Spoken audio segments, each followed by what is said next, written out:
At number 5, the Ohio State Reformatory. The Ohio State Reformatory, a haunting architectural marvel that carries within its walls the echoes of a troubled past. Constructed in the late 19th century, this imposing Victorian Gothic structure was initially intended to embody progressive correctional ideals. However, over time, it became synonymous with stories of despair, shuddering, and unexplained phenomena, solidifying its reputation as one of the most haunted places in the United States. The reformatory's history is rife with tales of harsh conditions, overcrowding, and the struggles of those who were incarcerated within its confines. These factors, coupled with the tragic stories of inmates who lived and died there, have contributed to the pervasive sense of unease that envelops the site. Visitors often report strange occurrences, such as unexplained footsteps echoing through the empty halls, eerie whispers that seem to float on the air, and chilling cold spots that hint at otherworldly presences. In some cases, there have even been disappearances and killings, alluding to the dark spectral forces that inhabit the reformatory.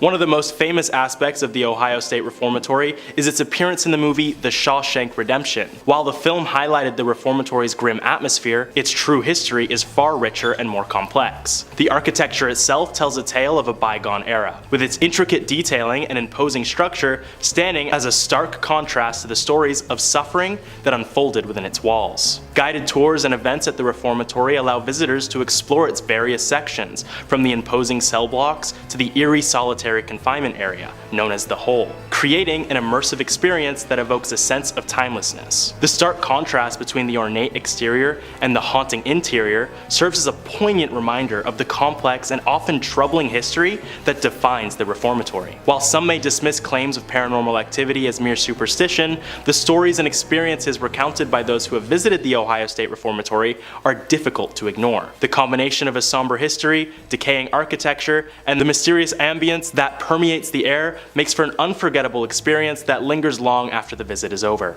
Number 4.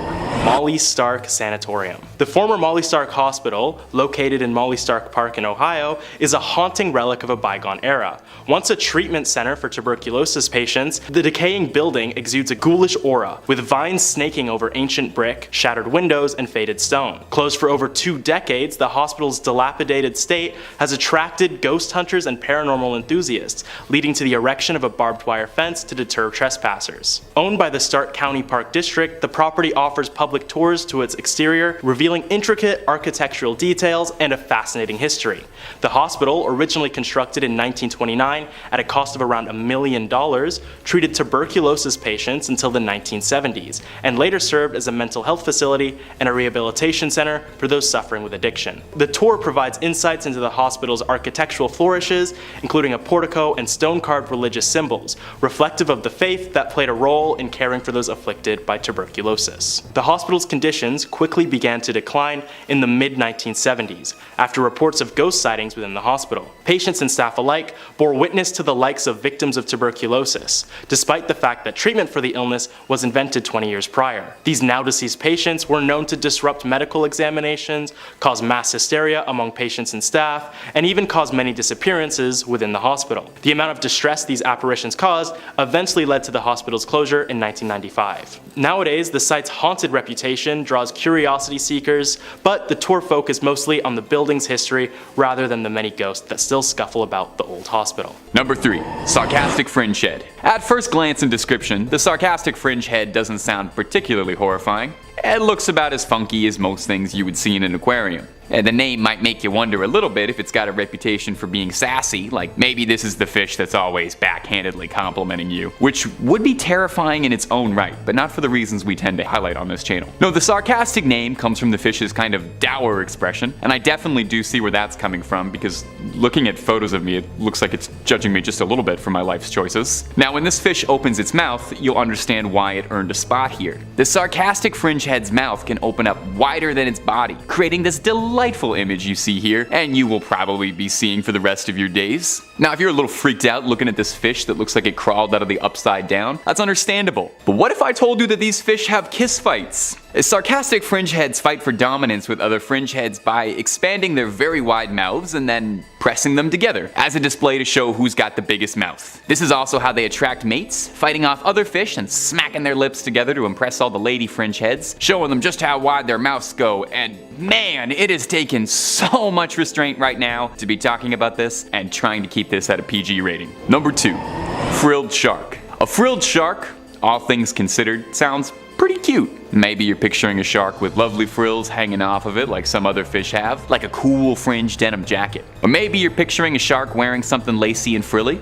I'm not gonna judge, you do whatever you'd like. Unfortunately, neither of those fantasies are particularly accurate because like everything else on this list, the frilled shark is an abomination of the ocean. It's already unnerving enough to look at, serving massive alien vibe, the James Cameron kind, not the friendly little gray man kind. And then it opens its mouth and you understand where the name comes from as you're treated to a mouth of 300 thrilled, razor-sharp teeth like barbed wire. Just like the alien, they're able to open their jaws real wide to be able to snarf down prey considerably greater than their size, although exactly how much larger is unknown. These little terrors hunt by swimming around with their maw open and using the darkness to try and lure smaller prey right into a trap before being engulfed by what looks like the world's sharpest car wash. I genuinely can't even look at this thing's mouth for too long without starting to feel a little bit queasy, imagining it biting into anything. The frilled shark is considered a living fossil, much like the coelacanth, because in the 80 million years frilled sharks have been swimming across our planet, they haven't changed much. Like, at all. They more closely resemble prehistoric creatures than any of their contemporary shark counterparts. All that to say is, I guess, whatever nature was cooking with the frilled shark, clearly they got something right. They nailed it if they saw this thing for 80 million years and thought, absolutely no changes. This one's perfect. Number 1. Colossal squid. At our number 1 spot is a living legend, the colossal squid. Thought for many years to be an urban legend due to their elusive nature, for a long time not much was known about these cephalopods other than the fact that they are very, very, very, very, very large. Reports of giant squids describe them as being anywhere up to a staggering 65 feet long, but collected squids range in at a much more humble 42 feet long. Oh. Okay, well I was getting worked up over nothing. Humans and colossal squids don't particularly cross paths often, what with them living 3,000 feet under the sea. And that is definitely a good thing, because these squids are not something you would ever want to mess with. Its tentacles are lined with sharp hooks to sink into their prey and prevent them from getting away. Alongside the usual suckers that squids' tentacles have, hard, toothy-like rings that dig into prey and keep them wrangled. It's common to find whales covered in these scars, or slashes and shreds from the hook of a giant squid. The thought of being grabbed by these tentacles is enough to stop me from ever ordering calamari again. What with being one of the bigger monsters swimming around down there, the colossal squid doesn't have much in the way of predators. I guess that's kind of one of the benefits of being a 40-foot monstrosity. People stop messing with you, you know? People stop trying to pick on you. They start respecting you more, and no one tries to eat you anymore once you're, you know, bigger than anything else down there. Number 5. Giant isopods. No, this isn't a microscopic picture. This isn't a tick or a bug. This is a giant isopod. One of the scariest looking things picking around the ocean floor. Yeah, I don't know. Imagining this thing wiggling around is enough to already be giving me the willies. Don't worry too much. You're not too likely to find one of these things crawling around your home, as they usually live and feed about 1,600 feet beneath the ocean depths. So you'll have to really go looking for one of these creepy little crawlies. We don't know a lot about isopods, actually. It's difficult to study them in their habitat unbothered deep in the ocean. And also, if I had to guess, I think realistically it's because no one wants to spend any more time looking at one of these little zerglings longer than they have to. Despite their outward appearance, isopods are actually pretty chill. That's the official scientific statement, judging a book by a cover and all that. They're scavengers more than they are predators, waiting at the bottom of the sea for debris to reach them, like discarded bits of meat from crabs or any number of fish which they'll snack on. So basically, they're the moochers of the ocean, waiting for somebody else to do all the work and they'll just clean up the leftovers. It apparently isn't even that big a deal, though, because isopods have been observed to be able to go years and years without eating anything at all, with some reports going as far as 5 years without eating anything. I could not even imagine the anger you would feel through that. Enjoying what we're putting out at Top 5 Scary? Of course you are. That's why you're here. Why not toss a cheeky little subscribe our way as a way of saying thanks? We'll trade you the best scary videos this side of the web in exchange. Number 4.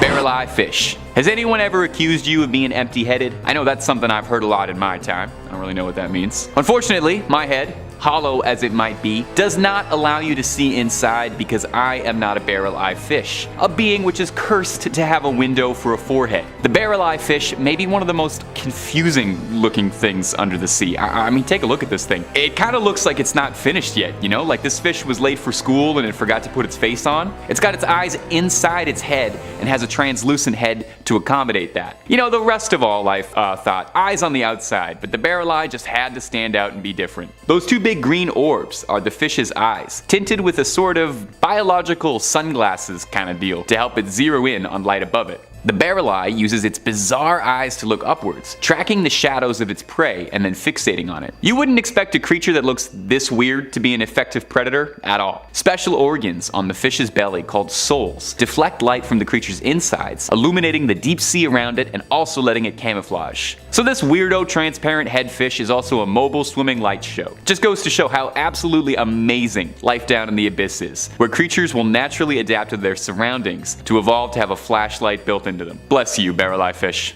Bless you for being you. Number 3, basket star. Now, whenever I do these videos about the ocean and all manner of strange monstrosities that live beneath the trenches, I feel like I discover all these new species, and more often than not, the species I discover are ones that I probably would have been fine not knowing existed on this earth with me. When I find out for even 50 seconds that these things live on Earth, puts the fear of God into me. Makes me understand that I could die. Look, I like ocean creatures fine enough, but whenever we do these videos, I just think about how they feel, and I can't imagine our next creature would feel pleasant. This horrible little bundle of spaghetti is called a basket star. It's a very ugly looking fish. I'm sorry, basket star. I mean not to pass judgment, it's just that you're ugly. Maybe a basket star came up on your TikTok timeline recently when an angler from Singapore caught the strange creature and posted a video of it, gaining viral traction as we all came to gawk at the weird tentacled creature. The angler, one Ramlin Same, caught the basket star on one of his usual fishing spots off Pulau Ubin. The creature was writhing and wriggling with what looked like more than 100 wiggly little appendages. Ugh, it looks like all the stuff that collects at the bottom of the sink, you know?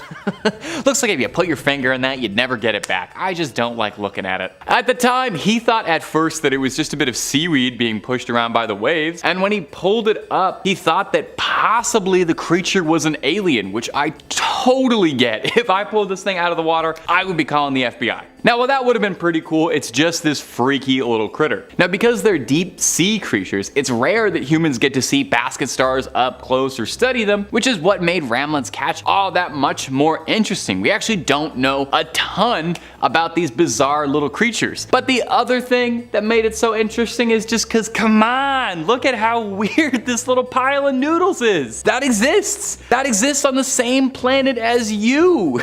Number 2, a giant prehistoric skull. Generally, when you're going fishing, the goal is to catch a fish, maybe even 2 fish if you're getting wild. So imagine the surprise when you find a prehistoric skull on the end of your line. Raymond McElroy, no relation to the podcast Empire, and his assistant Charlie Coyle were shocked to discover a massive heaving elk skull with a gigantic pair of antlers on the other end of their hook. According to scientists who carbon dated it, the skull dates back nearly 11,000 years. Now, shockingly, the water they were fishing in was only about 20 feet deep when they discovered the elk skull. You'd think someone would have tripped over it in 11,000 years or dug it out by now, but hey, fate works in very mysterious ways that I don't claim to understand or try to. I can try to imagine pulling a giant skull out of the water though. Charlie Coyle was shocked by it, saying, "I thought it was the devil himself. I was gonna throw it back in. I didn't know what to do with it."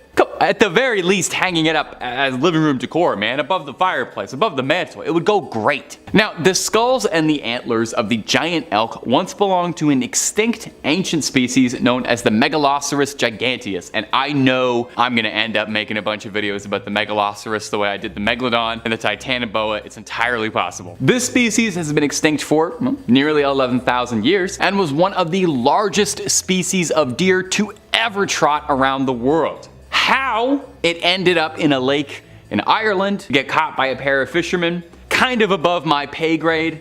But hey, I don't solve the mysteries here. I just ask them and speculate blindly. And number 1, a ghost shark. Oh. Roman Fedortsov routinely entertains his 600,000 Instagram followers with pictures of all the bizarre monstrosities he pulls out of the sea while sailing around Murmansk. That's a port city in Russia. His Instagram is a treasure trove of scary undersea finds. It's one of my favorite things on my feed, and I absolutely recommend you give him a follow on any of his social media platforms if you're into this sort of thing, as he is the head honcho for it. This video could easily have just been 5 things he posted on his account. Like I said, this guy is the king of weird stuff in the water. Right here is a fish of many names, sometimes called Frankenstein's fish due to the stitches all over its body looking like it's like sewn together from all these different fish. It's also been referred to as a ratfish, a ghost shark, a spookfish, but officially they're known as ghost chimeras. These things are bad news from teeth to tail. They got a spicy They do not have a spicy dorsal fin. They might taste amazing, but I doubt it. I mean, look at the fucking thing. They have a spiny dorsal fin that's poisonous to the touch. It's got a mouth of rat-like teeth that helps it grind down anything it catches, crushing its prey in its jaws. Now, it usually goes after delicious things like crabs and prawn, so the rat teeth help pulverize tough shells. You're not really supposed to eat the shells, but it's a fish. Nobody told it that. It also makes for a very handy nutcracker. Now, these little predators also have an inherent ability to detect the electric fields produced by other creatures. I'm just reading fun facts off a Wikipedia page. I wish I even knew the littlest bit about biology, because that makes this fish sound magic. I didn't know fish had like electricity. I should have paid attention in school. Too late. Now I'm here. Now I'm reading YouTube. I could have had a different career. Now, I think as a little treat while I reassess my life and my career path, we ought to have a slideshow of just a bunch of Fedortsov's weirdest catches. We'll do a little lightning round of some freaky sea critters and I'll react to them. We'll have fun. It's gonna be a great way to end the video. We're all gonna laugh. All right, here we go. Ready? Ready? Baby, that's a face not even Mother Nature could love. I don't mind this one. I wouldn't touch it, but I like it. I like it, the cut of its jib. I'd play cards with this one. Buddy, toss that one back in the water. I don't ever want to see that again. Don't ever put that up on my screen again. I don't ever want to see that. Number 5 on this list is the whalefish. This fish is like a legendary Pokemon when it comes to how rare it is. Live Science says the Monterey Bay Aquarium Research Institute released footage in August showing a bright orange female whalefish around 6,600 feet deep offshore of Monterey Bay, California. Very little is known about this bizarre fish because of the 3 drastically different appearances of the juveniles, which are called tape tails, males, which are called big nose fish, and females, which are called whalefish. The 3 forms look so different that scientists originally thought that they were 3 different species. This shape-shifting transformation from juvenile to mature females is believed to be one of the most extreme among vertebrates. Whalefish have rarely been seen alive in the deep, so many mysteries remain regarding these remarkable fish. The Monterey Bay Aquarium Research Institute tweeted, "Let's pull up this image from the Smithsonian that really shows off exactly how weird this fish is." So here we have the 3 fish, and you can see exactly how different they all are. The Smithsonian says there are other examples of males and females with very different shapes and of animals changing from one shape to another as they grow older. But this is one of the most amazing examples of sexual dimorphism combined with metamorphosis ever found among vertebrates. So we are talking literally about a super rare, shape-shifting fish that in my opinion looks creepy as all holy hell. I'd say that you can find this beast at the bottom of the ocean, but odds are you won't ever even run into it because of how rare it is. We've been exploring the bottom of our oceans for quite some time now, and we are only just starting to learn a little bit about this fish. In all honesty, we really have no idea about it though. Whatever it is or whatever it does, one thing is pretty clear to me though. It's creepy looking, it lives at the bottom of the ocean, and I don't like it. Number 4 on this list is the goblin shark. This fish has got to be at the top of everyone's lists when it comes to the grossest looking creatures in the world. National Geographic says, swishing through the deep sea, a goblin shark notices a small, yummy looking squid. The animal inches towards its prey. But as the fish closes in, the snack starts to dart away. So the shark thrusts its jaw 3 inches out of its mouth. The jaw is connected to 3-inch long flaps of skin that can unfold from its snout.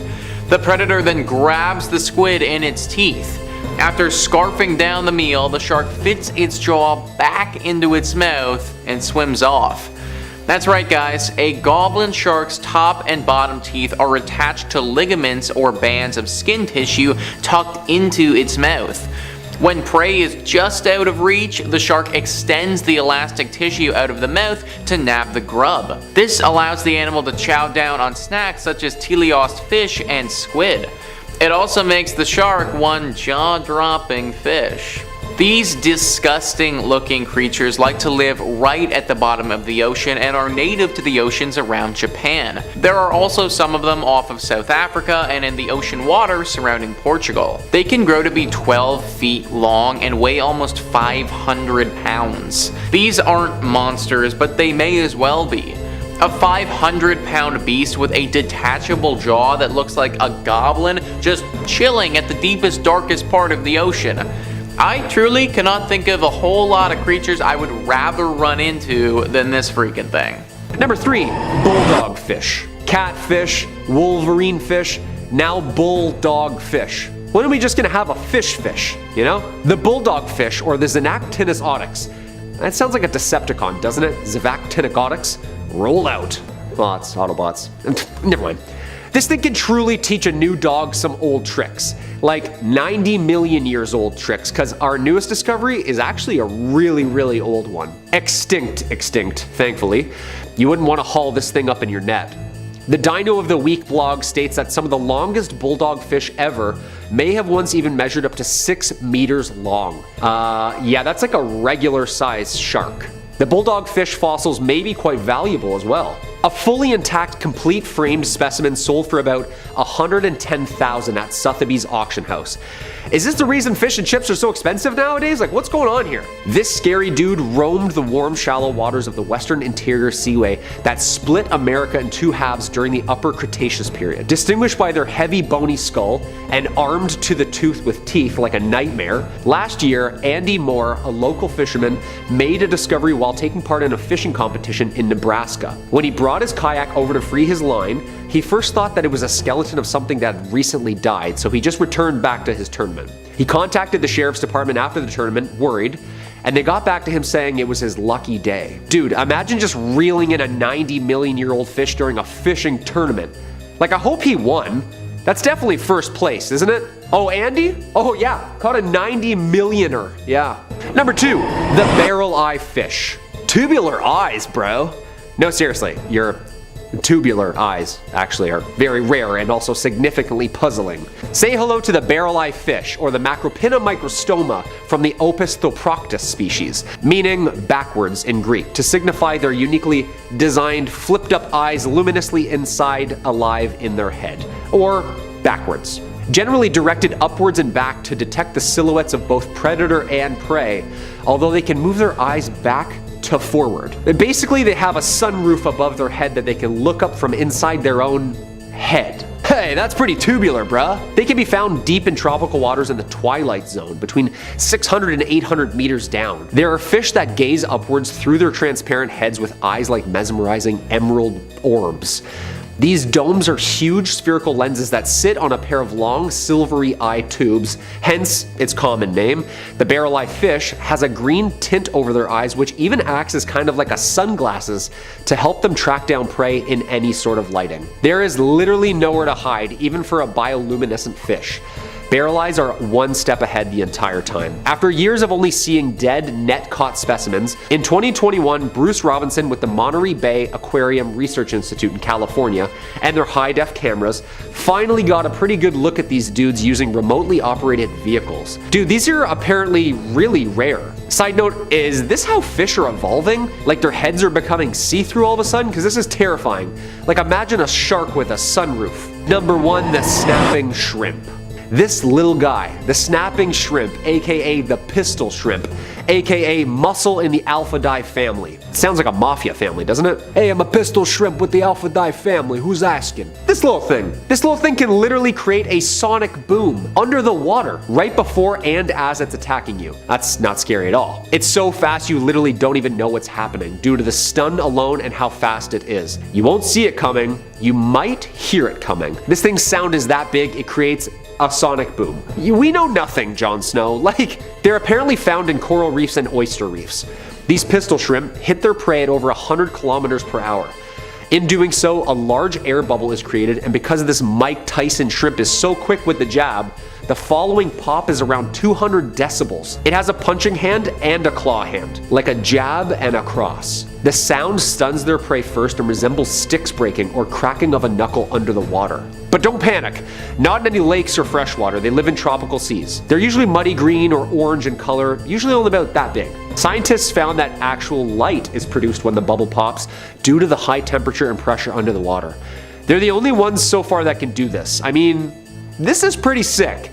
And also pretty terrifying. The knowledge that fish are starting to learn how to flashbang other fish like they're clearing a room in Call of Duty, dude, that's where I draw the line. I'm not going swimming anymore at all. Number 5, 54 hands. In cartoons, you know, Tom and Jerry, Looney Tunes, that kind of thing, they're always fishing out stock garbage, like a fish skeleton or maybe a boot. And I always thought that was pretty funny. You know, imagine pulling up just a totally random thing out of the water. I imagine it's a lot less funny in real life though, pulling up severed body parts or 54 severed body parts, you know, kind of like pieces of a terrible puzzle. In 2018, fishermen in the Beshyenya channel of the Amur River made a horrifying discovery when they fished up a bag containing 54 severed human hands. I think we can all agree that's probably one of the worst things ever that you could probably fish up. That's gotta be very low at the bottom. At first, they pulled up a single hand, and that would have been enough to make this list, and then the fishermen shortly pulled up 53 other severed hands in a little sack. Someone out there is missing a collection, clearly. Now, I don't know a ton about Siberia's wildlife, but severed hands aren't indigenous to Siberia's rivers and lakes, meaning someone put them here. Investigators gave no clues as to who the hands might have belonged to at one point or why they were all discarded in this manner. The hands were wrapped in plastic shoe covers and bandages, and police took fingerprints from the hands to see if maybe they could be traced, maybe they could get some back to their owners. Now, theories about why 54 severed hands in a bag washed up have unsurprisingly prompted a lot of wild speculation. Really, you can kind of take your pick where you want to go with this. Severed as part of some punishment of a crime syndicate, a lone lunatic with a collection, some sort of demonic satanic ritual, or is it something deeply macabre but explainable? Now, a prevailing theory from local police is that the hands came from a medical scenario, and that means amputations, cadavers, students, does not nearly begin to explain how 54 of them ended up in a bag and then in the river though. And to think they'd probably still be there if it wasn't the right hook at the right time. Weird thing to think about. And if you're looking for way more videos about scary sea creatures, they don't all have to be hands. We got loads and loads more on the channel. We love freaky stuff deep beneath the water. So click through, hit subscribe, make sure you hit that little bell so you don't miss a video. But if you wouldn't mind, do that at the end of this video because I got 4 more freaky things found on the fishing lines coming up for you right now. Coming in at the number 4 spot is this terrifying 16-foot long monstrosity hauled out of the ocean by Chilean fishermen, shocking those who learned suddenly that fish can be 5 meters long sometimes. A clip of the oarfish was posted to TikTok where it went viral almost immediately. Little fishy fever sweeping up 10 million views. Most people worried this fish might be a bringer of bad times and there might be an inkling of truth to that. The fish is called an oarfish, and it's thought to be an omen of impending bad fortune, which I understand completely. If I was having a nice day on the water and I pulled this thing out, I would not think that I had been blessed. I would not think that good things were about to happen to me. In Japanese folklore, this fish is sometimes referred to as Ryogo no Tsukai, translating the messenger from the sea god's palace. linked to the legend of Namazu, a giant sea snake which caused earthquakes whenever it would rise. Now, oarfish live deep in the depths of the sea, really way down there. And there's a theory that they only rise nearer to the surface level whenever there's a disturbance of the tectonic plates. That's the big crust that makes all the earthquakes happen, which would definitely make this fish a bad omen and a bringer of earthquakes, and you understand where the folklore behind it would come from. But here's something for you. The actual oarfish, terrifying as it looks, is a gentle giant. It's the largest bony fish in the whole world, and it isn't much of a predator, so don't worry about it. It looks like it could swoop you up whole. It's not going to. It prefers to swim around hoovering up plankton. They barely even have teeth, actually. And they don't pose a threat to humans at all, unless you consider scaring the heck out of you a threat. And I hope not, otherwise I'd be threatening you guys every single day, twice a day. And number 3, South Base Island Lighthouse. Perched atop the rugged cliffs of South Base Island in Put-in Bay, the historic lighthouse stands as both a beacon of maritime history and a portal to a realm of ghostly legends. The South Base Island Lighthouse, with its iconic red brick tower and majestic views of Lake Erie, cast a haunting silhouette against the ever-changing skies, drawing visitors from far and wide who seek to unravel the mysteries that have enshrouded this hallowed site for decades. Built in 1897, the South Base Island Lighthouse served as a vital navigational aid for ships traversing the treacherous waters of Lake Erie. Its light guided sailors through storms and fog, ensuring safe passage to the shores. However, as time marched on and technology advanced, the lighthouse's significance diminished, eventually leading to its decommissioning in the mid-20th century. But as darkness descends upon the island, the lighthouse takes on an air of malevolence. The wind howls like the mournful wails of lost souls, while the crashing waves below create a symphony of despair. Those brave enough to step inside confront an unsettling stillness, punctuated only by the occasional creak of floorboards under an invisible, unrelenting force. Phantom shadows dance along the walls. There are ethereal forms casting an ominous dance that defies explanation. Visitors recount harrowing tales of icy fingers brushing against their skin, of ghostly whispers that worm their way into their minds, and of an overpowering sense of dread that lingers long after they've fled the premises. The lighthouse had to be shut down after several reports of it turning off at random times, or guiding sailors towards dangerous areas, despite being completely unmanned. One can only assume that this mischief was the work of the spirits that haunt the lighthouse. This forsaken lighthouse has earned its place among the most terrifying locales in Ohio, a reputation upheld by relentless tales of ghostly apparitions,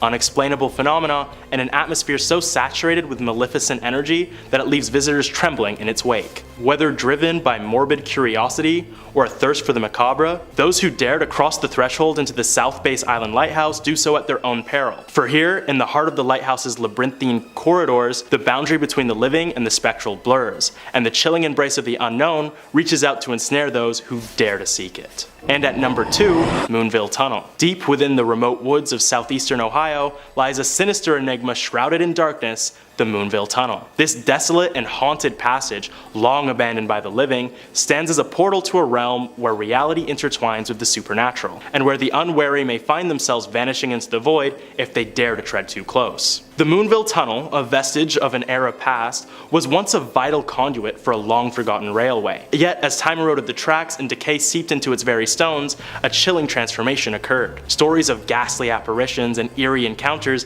have swirled around the tunnel, like the mist that clings to its mouth. Tales whispered among locals with a mixture of dread and fascination. Daredevil adventurers who have ventured into the tunnel speak of an oppressive, tangible malevolence that envelops the air, an unrelenting presence that seems to watch, to wait, and to hunger for the unsuspecting. Perhaps the most sinister tale is that of the Moonville Tunnel's insatiable appetite for souls. It is said that if you step foot into the tunnel around 3 a.m., when the boundaries between worlds are at their thinnest, you may never step back out. Foolhardy wanderers who venture into its depths during the witching hour risk becoming mere specters themselves, forever trapped in a twilight realm of torment and despair. The tunnel's history is steeped in tragedy, adding to its ominous aura. Legends tell of a brakeman who met a grisly end beneath the wheels of an oncoming oncoming train, his anguished spirit now condemned to roam the dark expanse. Others speak of mournful phantom cries that pierce the silence, echoing the heart-wrenching despair of a long-lost soul. Visitors who dare to challenge the Moonville Tunnel's eerie reputation tread a perilous path, as the moonlight filters through the dense canopy,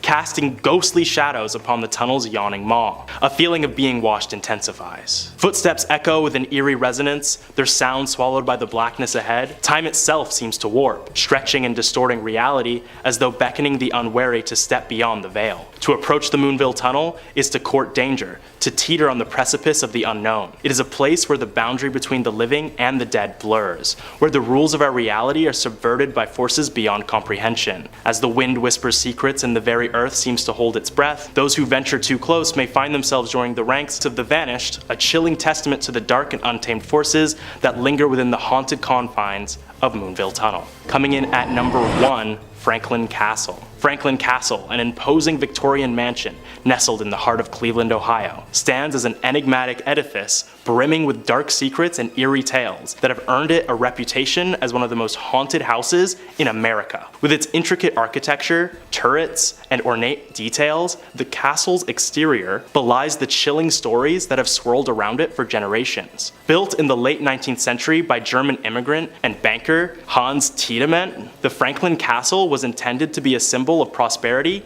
and opulence. However, as time passed, the mansion's grandeur began to fade, replaced by rumors of tragedy, scandal, and paranormal activity that would come to define its legacy. The Tiedemann family was plagued by a series of untimely deaths, including the passing of several youngsters and Tiedemann's wife. The pervasive aura of grief seemed to seep into the very walls of the castle, fostering an atmosphere of melancholy and despair. It is said that the spirits of the deceased still linger within its chambers, their presence felt by those who dare to venture inside. Over the years, reports of ghostly apparitions, disembodied voices, and unexplained phenomena have only added to the castle's haunted mystique. Visitors and paranormal enthusiasts alike have recounted chilling experiences, from encountering spectral figures that vanish into thin air, to hearing whispers that seem to drift from empty rooms.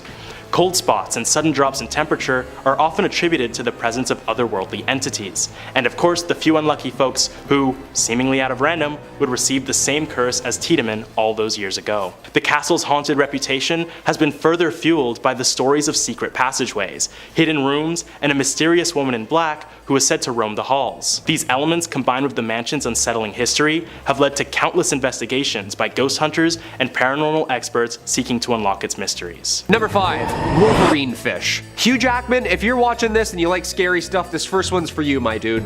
In 2021, there were more than 200 new species of just freshwater fish discovered alone. Just freshwater. Hopliancystrus wolverine. Okay, that's a pretty badass name.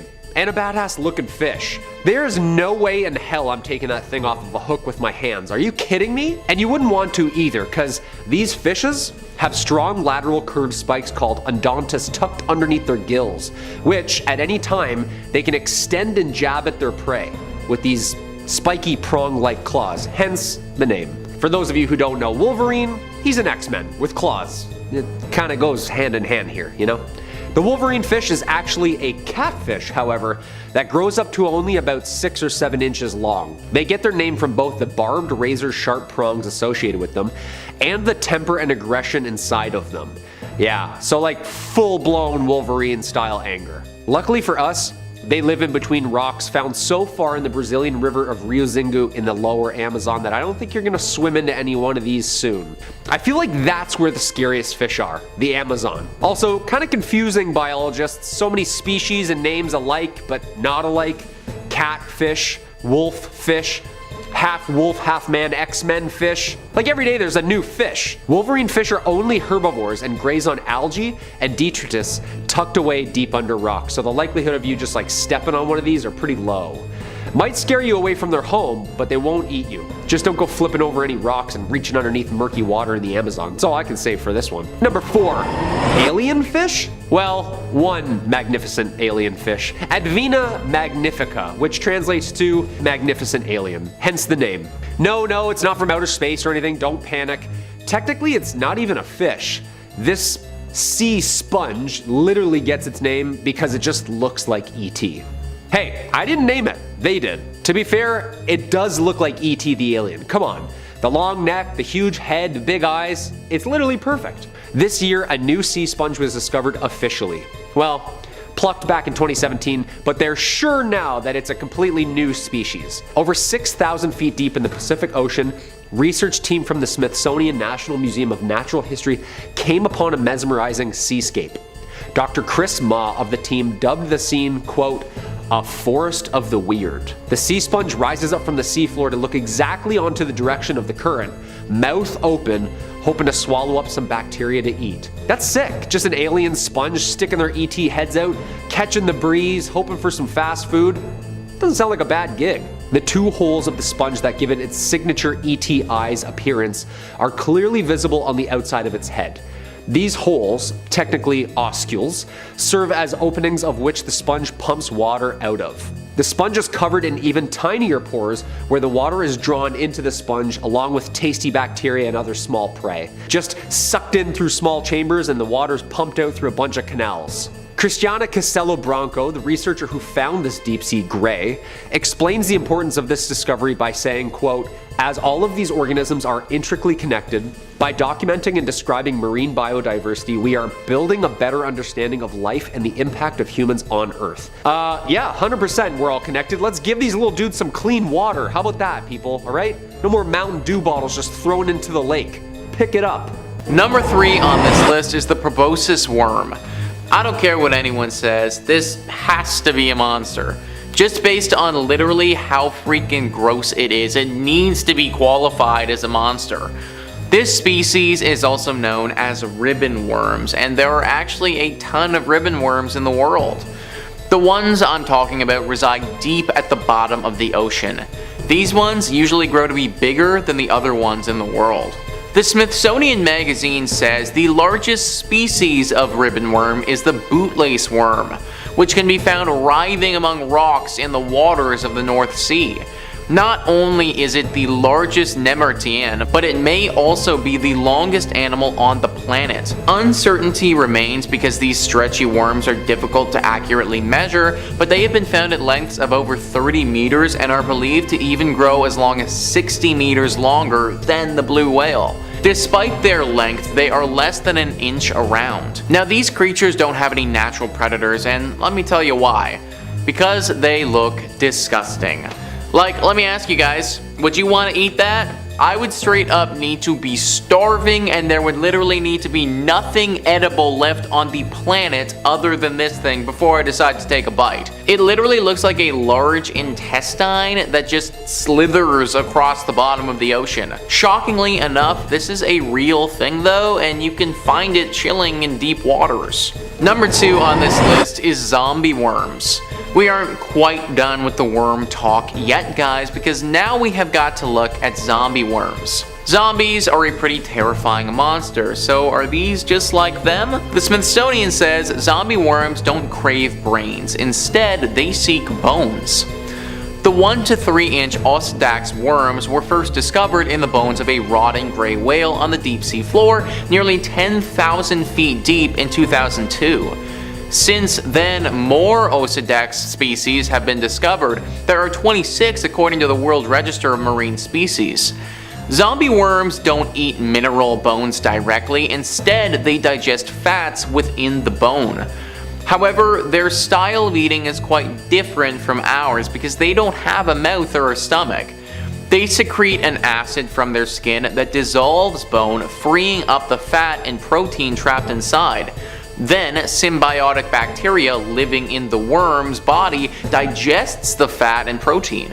How Osedax acquire nutrients from the bacteria isn't known. They may simply digest the bacteria, or nutrients are somehow transferred to the worm. They hold on to whatever bones they can find by drilling in with roots which contain the symbiotic bacteria. Zombie worms can retract these plumes into the body when they are disturbed. If all this isn't strange enough, the only worms doing any drilling are female. The microscopic males live inside their bodies. One study counted 111 males inside just one female zombie worm. This eliminates the pesky step of having to search for a mate because the eggs and sperm are right next to each other. Then the worms can disperse many fertilized eggs far and wide, hoping that they land near some recently fallen bones. Needless to say, but these are some weird freaking creatures. No wonder we've nicknamed them zombie worms. They're about as monstrous as you could possibly get. Not to mention, but they feast on the bodies and bones of the dead, similarly to what zombies would want to be doing. Number 1 on this list is the Sloane's viperfish. As with most things on this list, we have a thoroughly disgusting looking creature. This thing is just as dangerous as it is disgusting though.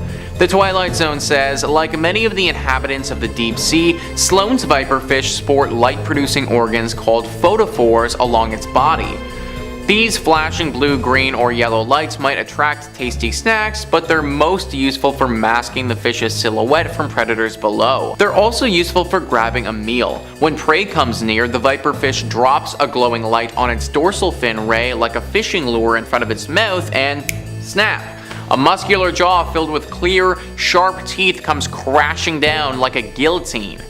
Lucky for the viperfish, its first vertebrae has evolved to act as a shock absorber for that powerful bite. This is the deep sea version of a piranha, except way more deadly. If you were getting attacked by piranhas, there would likely need to be multiple of them to attack you to actually win. I could totally see a world though where you lose one-on-one versus this thing though. Its teeth would literally dig so deep in your body. Even at the thickest part of your body, this thing has the potential to go all the way through if it bites you well enough. Thank goodness it's swimming thousands of meters below us and we don't need to worry about it popping up on our next snorkeling adventure. Kicking off today's list, we have the sunken city of Dwarka. Until roughly 50 years ago, it was simply a legend, a story passed throughout the ages. The most famous legend about the lost city of Dwarka can be found in the ancient epic of Mahabharata. Dwarka, similar to Atlantis, is said to have sunk beneath the sea at some point in the distant past. According to the sacred scripture of Srimad Bhagavatam, the city of Dwarka was built in response to Jarasandha, the ruler of Magadha, who was constantly attacking Mathura. To prevent further attacks on his clan, Lord Krishna decided to establish a separate city on India's western coast. The city quickly rose to prominence and began the unstoppable pivot of Lord Krishna's mission, housing thousands of people in approximately 900 palaces that were crafted out of silver, gold, and precious stones, along with being heavily fortified and could only be reached by ship.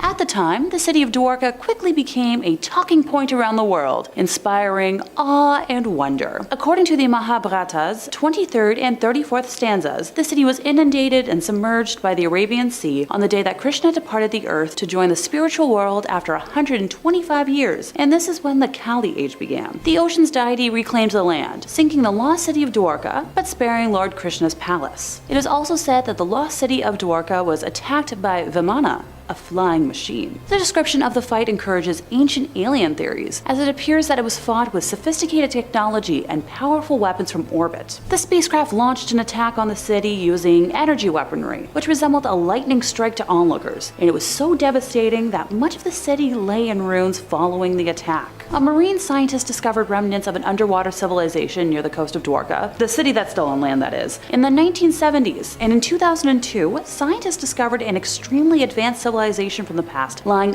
untouched beneath the ocean's surface. With the help of sound matrix and image technology, along with sub-bottom profiling, marine scientists were able to find the exact location of the city, including some stone structures. The lost city of Dwarka was officially found 120 feet underwater in the Gulf of Kambat off the western coast of India. Thanks to carbon testing, it was established that the city is anywhere between 7,000 to 9,500 years old and stretches out 7 to 8 kilometers long and 3 to 4 kilometers in width. The most fascinating, or creepy thing about this underwater city, depending on your point of view, is that all human remains are still intact. Ergo, the main reason it made its way to today's list. Look, I'm not a scuba diver, but I can't think I'd be too fond of swimming around casually, admiring, architecture, and bam! Perfectly preserved dead bodies. During the 2002 excavation of Dwarka, many mud vessels, temple bells, ancient ritualistic vessels, and other artifacts were found, with the carbon dating indicating that they date back to roughly 7,200 BC, otherwise known as the prehistoric period. At the time of this research, scientists also found that a massive man-made wall that's almost 2,000 feet tall that has since been unearthed during periods of low tide and can't be easily seen. Granted, they're still waiting on absolute results from some strange structures made of iron they weren't able to identify. Maybe they're from the aliens? In fourth place, we have the Antarctica sea spiders. Okay, I'll admit it now, this one might be on the list purely because of how much it made me jump while researching. Seriously, look at the photos of these things.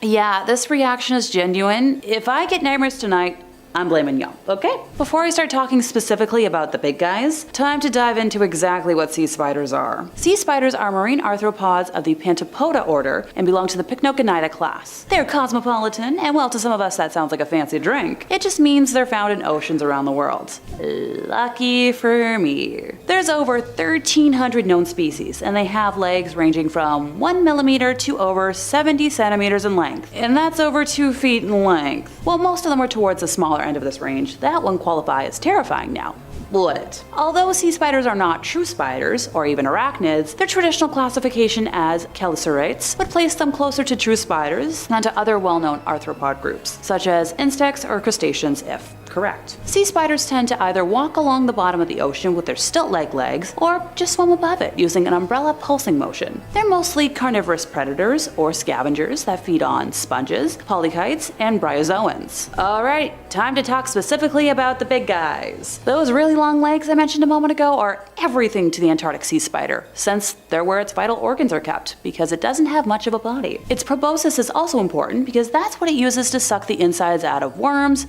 jellyfish, sponges, and other soft body prey. Sounds delicious, I guess? Right now, all I can picture is like that one scene from The Lion King where Timon and Pumbaa are sucking the insides out of squishy bugs, and I'm pretty sure Simba and I are having the exact same facial reaction. For my brain's sake, it's highly unlikely for most of us to ever come across one of the giant spiders, since they only live in the oceans around the polar regions. Gigantism has been observed in a number of other Arctic and Antarctic species, leading to biologists to consult a couple of theories that certain elements of the polar environment must be conducive to humongous body size. Over several hypotheses have been put forward, with some scientists claiming that large body size may have developed as an evolutionary trait to enable animals to withstand long periods of starvation during the winter, when resources tend to become, scarce in the polar regions. While others have suggested that some of these species may be somehow descended from creatures that invaded the Arctic and Antarctic from the deep sea, where high rates of gigantism have also been recorded. However, a recent study lends support to an entirely different theory, which revolves around the availability of oxygen in the polar oceans, since oxygen is more soluble in cold water than warm water. It has been suggested that this high availability of oxygen, coupled with the fact that low temperatures slow animals' metabolism down and reduce their need for oxygen, could facilitate their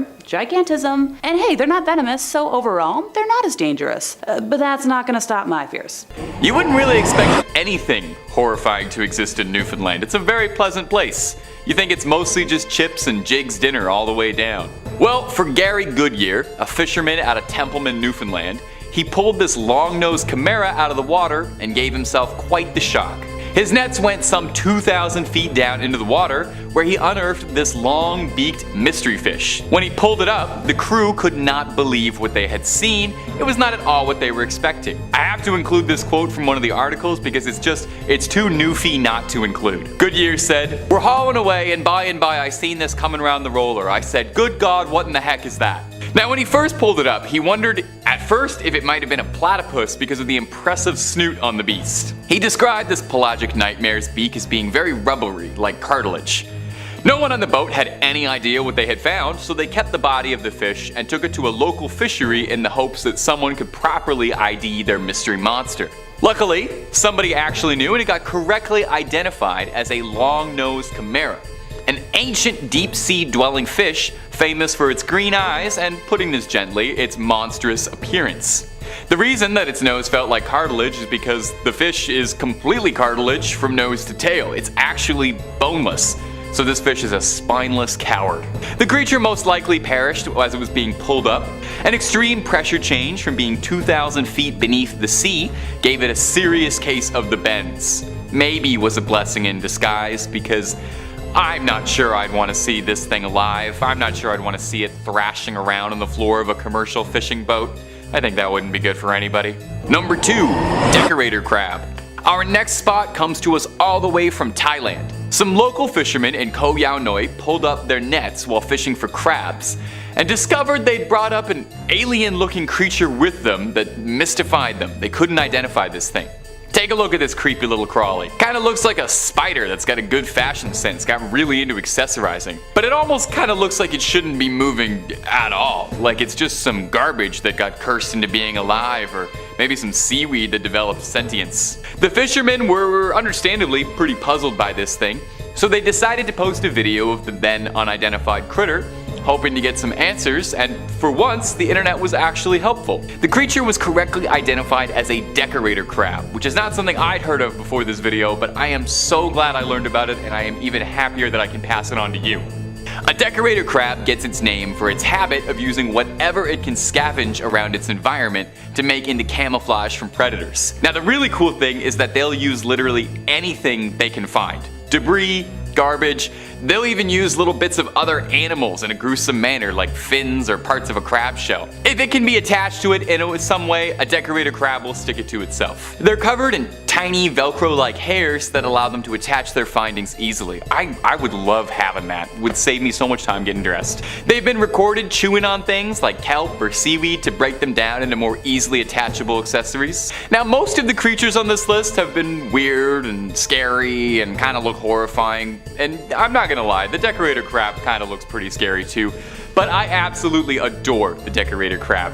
It is showing up every other creature in the ocean when it comes to outfits. I love the garbage costume. It's given camp in a very good way.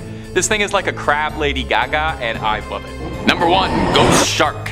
Roman Fedortsov routinely entertains his 600,000 Instagram followers with pictures of all the strange creatures he fishes up while sailing around Murmansk, a port city in Russia. His Instagram is a treasure trove of scary undersea finds, and I absolutely recommend that you toss him a follow if you're into this sort of thing, as he's kind of the head honcho for it. This video could easily just have been 5 things that he fished out himself. Nobody is pulling out weird things the way Roman is. But with so many to choose from, I had a tough time, but I landed on this here fish, sometimes called Frankenstein's fish, due to the stitches all over its body looking like it's been sewn together from the bodies of several other fishes. It's also been referred to as a ratfish, a ghost shark, a spookfish, but officially they're known as ghost chimeras. I like that it's got nothing but scary nicknames. These things are bad news from teeth to tail.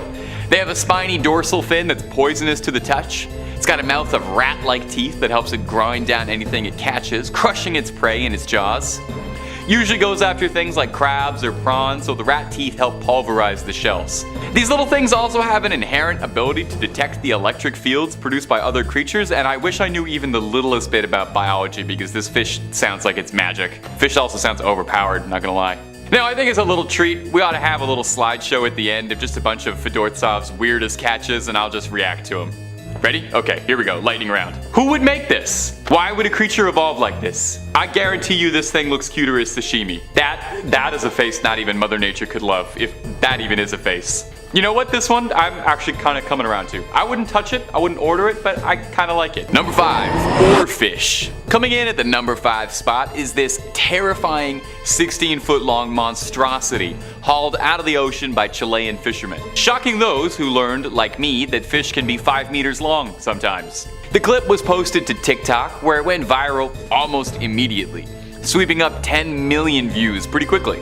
Most people worried this fish might be a bringer of bad times, and there might be an inkling of truth to that. This fish, called an oarfish, is thought in some cultures to be an omen of impending bad fortune. I mean, I understand it completely. If I picked this thing out of the water, I would not think that I had been blessed by good fortune.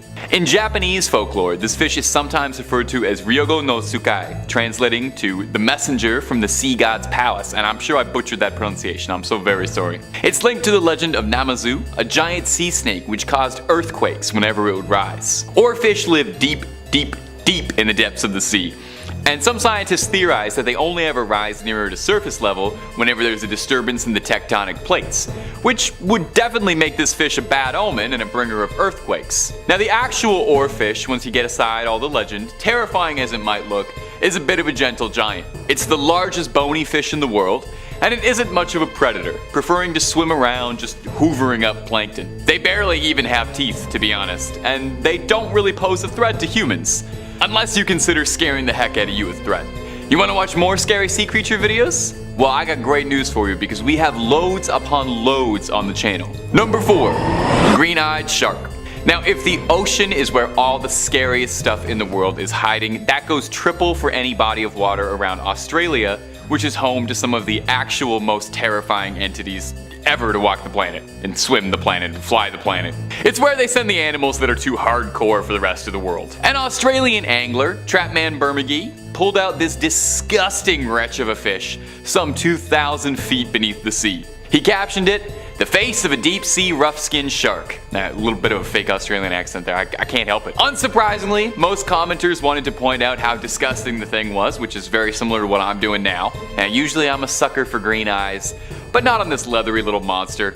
This thing looks like a baseball glove that came to life. I'm not having it. There's actually a lot of debate as to what this little thing is. Some commenters had suggested that it was a cookie cutter shark, which might sound adorable when you hear that. That sounds pretty cute, but I promise you it is not cute at all. A cookie cutter shark is named that because of its jagged mouth, which leaves cookie cutter-like imprints on its victims, just like big holes in anything that it's biting at. However, the fisherman pointed out this wasn't a cookie cutter shark. A cookie cutter shark looks absolutely vile, but in a very different way. A cookie cutter shark looks more like a mole rat that was left in the sun for a few weeks, whereas this thing looks like it was grilled before ever being born. Now, another commenter suggested that this shark could be something called an Endeavour spur dog shark, which is a mouthful and a half. Now, whatever the creature is, it goes without saying, I want very little to do with this shark. Number 3, long-nosed chimera. Coming up next on the list is going to be the Baltic Sea Anomaly. It's a very strange, unexplained object that was discovered in 2011 at the bottom of the Baltic Sea. Now, this object is about 60 meters long, and it's been described as a giant mushroom-shaped stone, or maybe a crashed UFO, or some even think a sunken city. A UFO underwater. Does that make it an unexplained swimming object?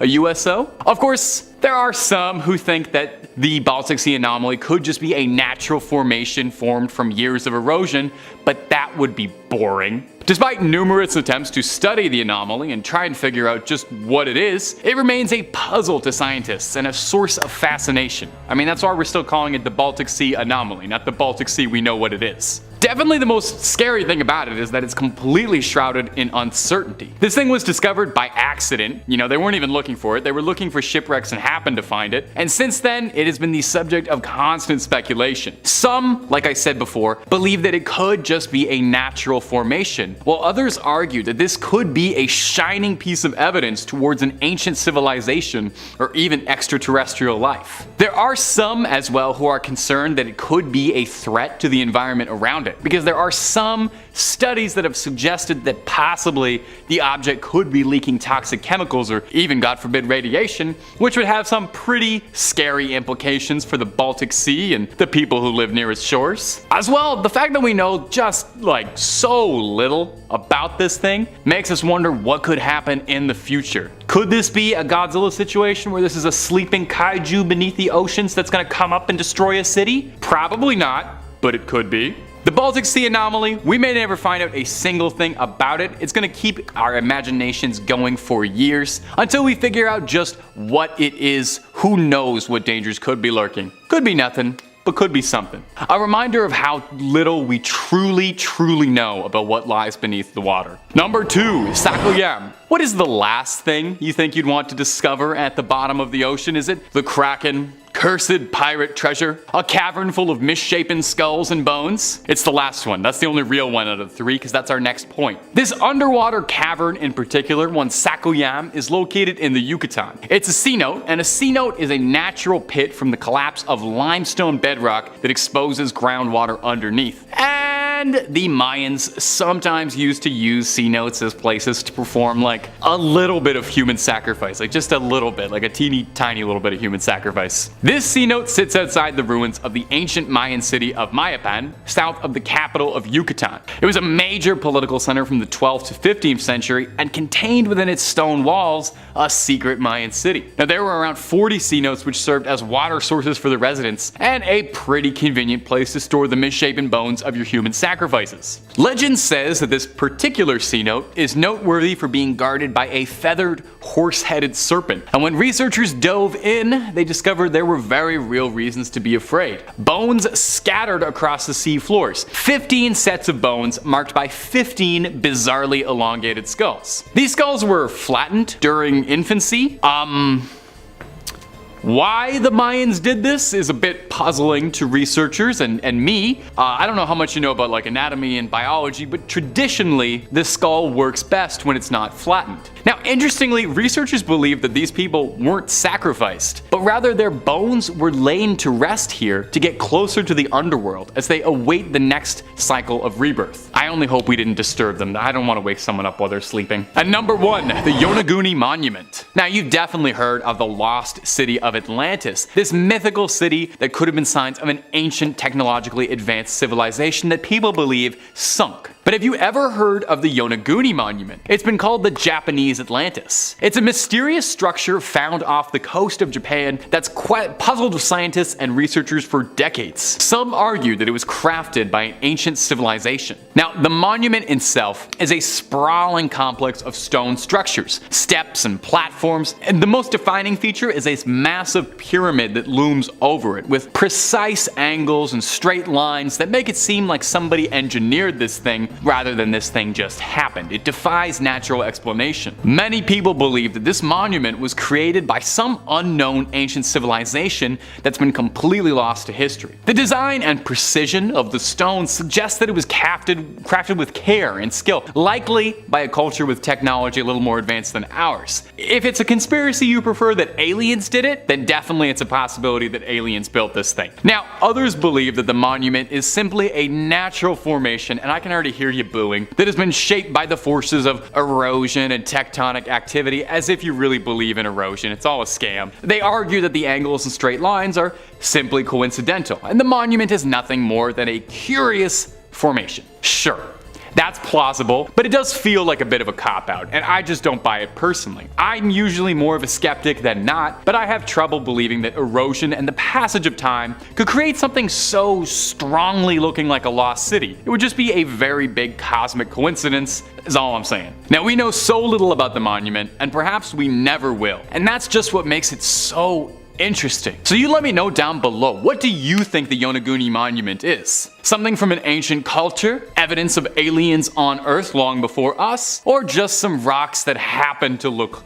like a temple? Number 5, Siphonophores. Now, what you're looking at right now definitely looks alien. It looks like something out of one of the Avatar movies. It looks like a giant sea serpent, right? What it actually is one long organism made up of countless individual creatures joined together called siphonophores. Now, siphonophores are some of the weirdest and most fascinating creatures in the ocean. They're a type of colony. They're a living colony that consists of multiple individual creatures called zooids. Each one has their own specialized function and they all work together.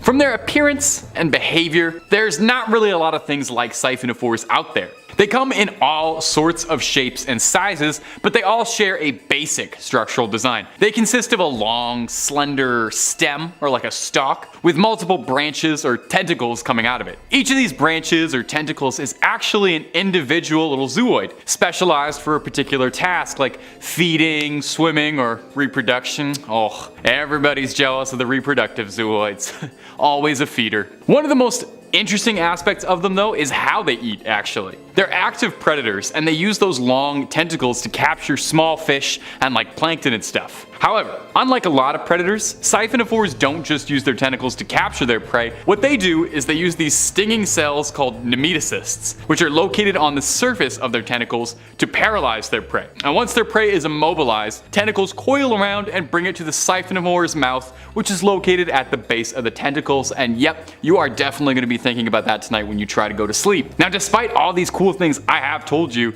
there's still so much we don't know about them because they're largely a mystery. They're difficult to study and understand, mostly because they're really far down deep in the ocean where we can't get at, and they're also extremely fragile. But boy, Are they weird? And if you're looking for more strange stories about horrors under the water, well, this is part 2, so you already know we've got plenty of videos on that, and oh my god, if you like the Megalodon, we've got a video or 2 for you. But if you don't want stuff from the ocean, we got just about anything scary you could think of. Click on through and subscribe, and make sure you hit that bell and don't miss a scream. But, whew, slow down there, buddy. Do that at the end of this video, okay? I got way more weird sea creatures for you. Number 4, the immortal jellyfish. We're all born to die, are we not? That's what Lana Del Rey said, and I trust her more than anyone. Well, us humans, maybe. But some of us are built different, like the immortal jellyfish. The immortal jellyfish is a fascinating and downright eerie creature that's got the attention of scientists and the public alike. This thing is tiny, it's only about 5 millimeters inside, it's found all over the world, and it has an incredibly unique ability to regenerate its cells and reverse its aging process, effectively making it immortal. So far, this is the only creature that's been shown to prestige once it hits max level. It's a little joke for my Modern Warfare friends. This means that the immortal jellyfish can genuinely live forever as long as it doesn't fall prey to predators.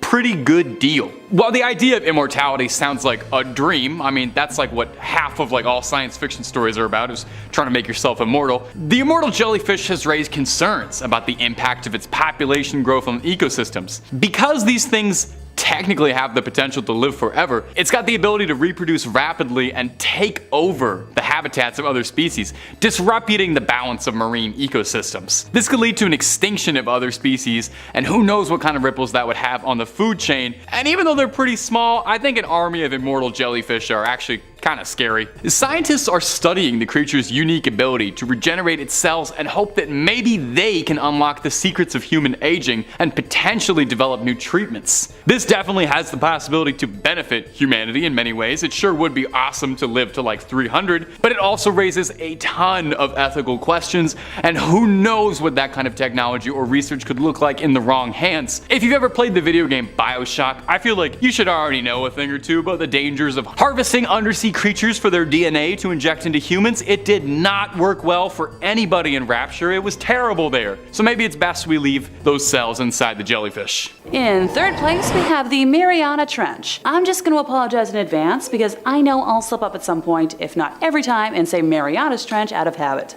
I can't help it.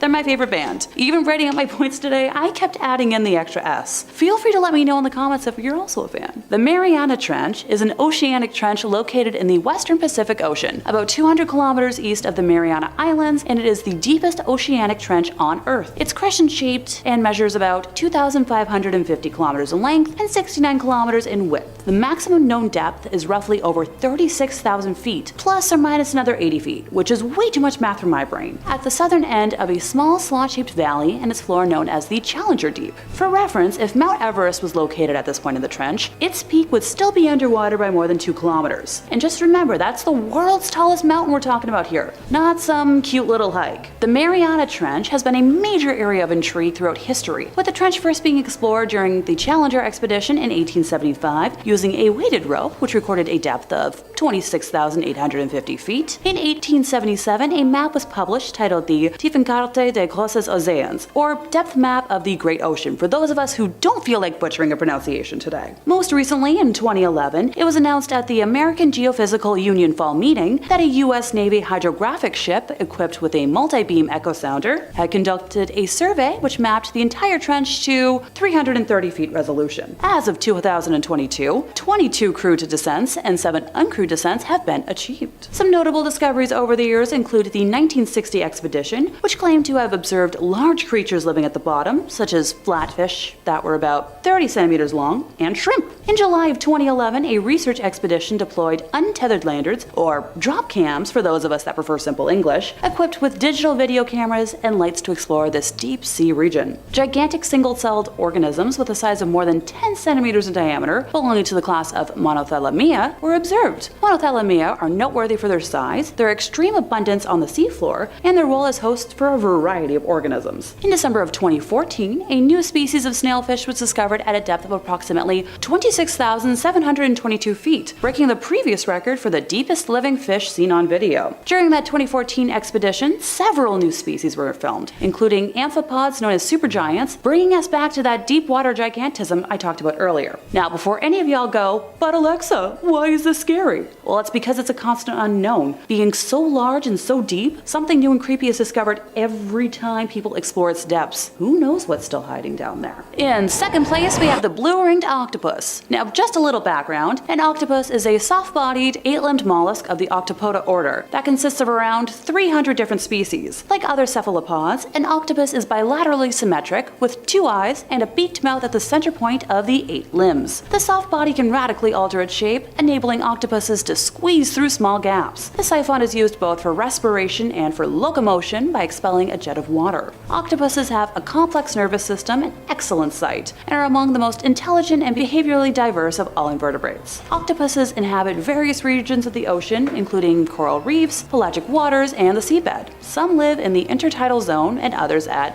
abyssal depths. All octopuses are venomous, but only the blue-ringed octopuses are known to be deadly to humans, ergo why they're my focus today. This specific species can be found in tide pools and coral reefs in the Pacific and Indian Oceans, from Japan to Australia, and can be identified by their yellowish skin and characteristic blue and black rings that change color dramatically when threatened. They eat small crustaceans, including crabs, hermit crabs, shrimp, and other small sea animals. Despite their small size that ranges from 5 to 8 inches in circumference, they are very dangerous to humans if provoked when handled because their venom contains a powerful neurotoxin tetrodotoxin, which can cause loss of all sensations and paralysis of voluntary muscles, including the diaphragm and intercostal muscles, ergo stopping breathing. The full list of possible side effects from the venom include nausea, heart failure, severe and total paralysis, blindness, and can lead to death within minutes. The blue-ringed octopus carries enough venom to kill 26 adult humans within minutes. I'm just going to repeat that to be clear, 26 adult humans within minutes. Their bites are tiny and often painless, with many victims not realizing they have been envenomated until respiratory depression and paralysis begins. Oh, and by the way, there is no such thing as blue-ringed octopus antivenom available. And finally, in first place we have the stonefish. Now, you might be asking, after the deadly octopus and a literal pit in the ocean, how can we get scarier? Welcome to where I almost jumped out of my chair and onto the floor. Stonefish are a family of fish called Cynocidae. They are famous for being the most venomous fish in the world, with a sting that causes excruciating pain in, you guessed it, humans. Their venom is lethal to other marine animals and humans, causing intense pain, breathing problems, damage to the heart, fits, and paralysis. Now, thankfully, unlike the blue-ringed octopus, there is an antivenom, but if it's not delivered quickly, the effects can be fatal. We know of 5 different species that exist: the midget stonefish, or the Cynocea alula, estuarine stonefish, or Cynocea orida, the Red Sea stonefish, or Cynocea nana, the Cynocea platarincha, and simply the stonefish, or Cynocea verrucos. Look, I tried my best. They hail from the coastal regions of the Indo-Pacific Ocean, so northern Australia, India, the Philippines, and others. Their name comes from their ability to blend in with rocky seafloors and amongst coral, which is what makes them easily stepped on by people and is a good chunk of the danger. They have 13 spines along their backs, which is what delivers the toxin, and at the base of each spine is a venom sac, which is activated under pressure. So, you know, when somebody accidentally steps on them. Now, if that's not terrifying enough for you, because we do have a reputation to uphold here, scientists at the University of Kansas have discovered that stonefish also have a hidden switchblade in their face that they can flick out whenever they feel like they're in danger. They call this bony, blade-like protrusion a lacrimal saber, and it's located on a bone under the fish's eyes. The saber is housed inside the fish's head, and they use their cheek muscles to deploy it. One good thing at least is that it's not venomous like their spines. Number 5, the Megalodon. If you've watched our videos before, then you already know quite well how much time we've spent hunting for the elusive Megalodon, the long since extinct prehistoric king of the waters that, if you believe the legends, is purportedly hiding out deep beneath the ocean waves somewhere out there. Now, despite overwhelming mountains of evidence pointing to the Megalodon being the stuff of history books and disappointing Jason Statham summer blockbusters, this hasn't stopped dedicated research crews looking for the Titanic shark. Every couple years, there's some major breakthrough where someone thinks that they've finally got it, only for it to swim away. The Atlantic Shark Institute is a non-profit organization dedicated to the research and conservation of sharks, and was conducting a survey in Rhode Island to study shark things, and were using a fish finder to detect activity, and were stunned by what they had seen. They thought that they had finally caught the Megalodon when they noticed on a sonar scan an image of a heat pattern that looked like the silhouette of the Meg almost exactly, leading to a bit of excitement, confusion, and let's be honest, probably fear from the research team that they were sailing atop a long extinct shark. Now, as the crew was getting ready to deal with what they had found, they came face to face with the unfortunate truth that they were not sitting atop a prehistoric shark, but rather it was a school of mackerel, all swimming in a tight enough formation that it gave off the illusion of the Megalodon. There's some esoteric poetic beauty in that. Even a clump of fish can be mistaken for an impressive shark or something. I don't know, write that into a poem. I can't imagine how embarrassed I would be if I was a professional shark researcher and I got schooled by a school of fish like that. And if you're looking for more videos on the Megalodon, whew, baby, we've got those. And if you're looking for things that aren't about the ocean, we got some of that too. We got cryptids, we got conspiracies, we got true crime, we got horror movies, we got aliens. Basically, if it's freaky, we've done a video or two on it. So hit that subscribe button, please hit that bell as well, but do me a favor, do that at the end of this video, because I got a couple more scary unexplained signals from under the water for you right now. Number 4, the bloop. In 1997, a mysterious and extremely loud bloop sound was detected by underwater microphones, known as hydrophones, located approximately 3,000 miles apart in the Pacific Ocean. And this sound was given the very scientific name of the bloop. You gotta love that. You know how in the Avengers, Thanos' snap was called the blip, and like that seemed kind of silly? I thought that was like a joke, but then it turns out that's more or less how we actually really name mysterious things. Our best and brightest named this the bloop. What a concept. The bloop was one of the loudest sounds ever recorded on the ocean. It was detected by the US National Oceanic and Atmospheric Administration during its search of underwater sounds, such as those emitted by whales or other marine animals. The sound lasted for about a minute and was picked up by several hydrophones over the area, suggesting that whatever was blooping came from a very, very, very large source. Scientists were pretty confused by the bloop, as I think most of us would be, couldn't explain its origin, and were speculating anything from a whale fart, underwater earthquake, the old Great One Dagon all reasonable options. Eventually, further analysis on the bloop reveals its origins not the star-spawned sleeper of Relay, but rather an iceberg calving in the ocean. The bloop was discovered to be an icequake, which is something I'm learning about precisely right now is a thing that can happen. It's a seismic event caused by a movement of large ice sheets or icebergs. And this sound in particular was unusual for being transmitted through the ocean over a long distance thanks to the acoustics of water. I didn't really know water had acoustics, but I kind of want to have an underwater concert now. See if that works. Number 3 on this list is the hum. The hum is one of the most interesting signals from the deep ocean that we've ever run into. Caitlin Schneider writes, the hum has been recorded on several occasions, mostly during the last 50 years or so. In these cases, there have been reports of a relentless and troubling low-frequency humming noise that can only be heard by a certain portion of the population. It's difficult to pinpoint when instances of the hum began, but it's been well documented since the 1970s, and since then,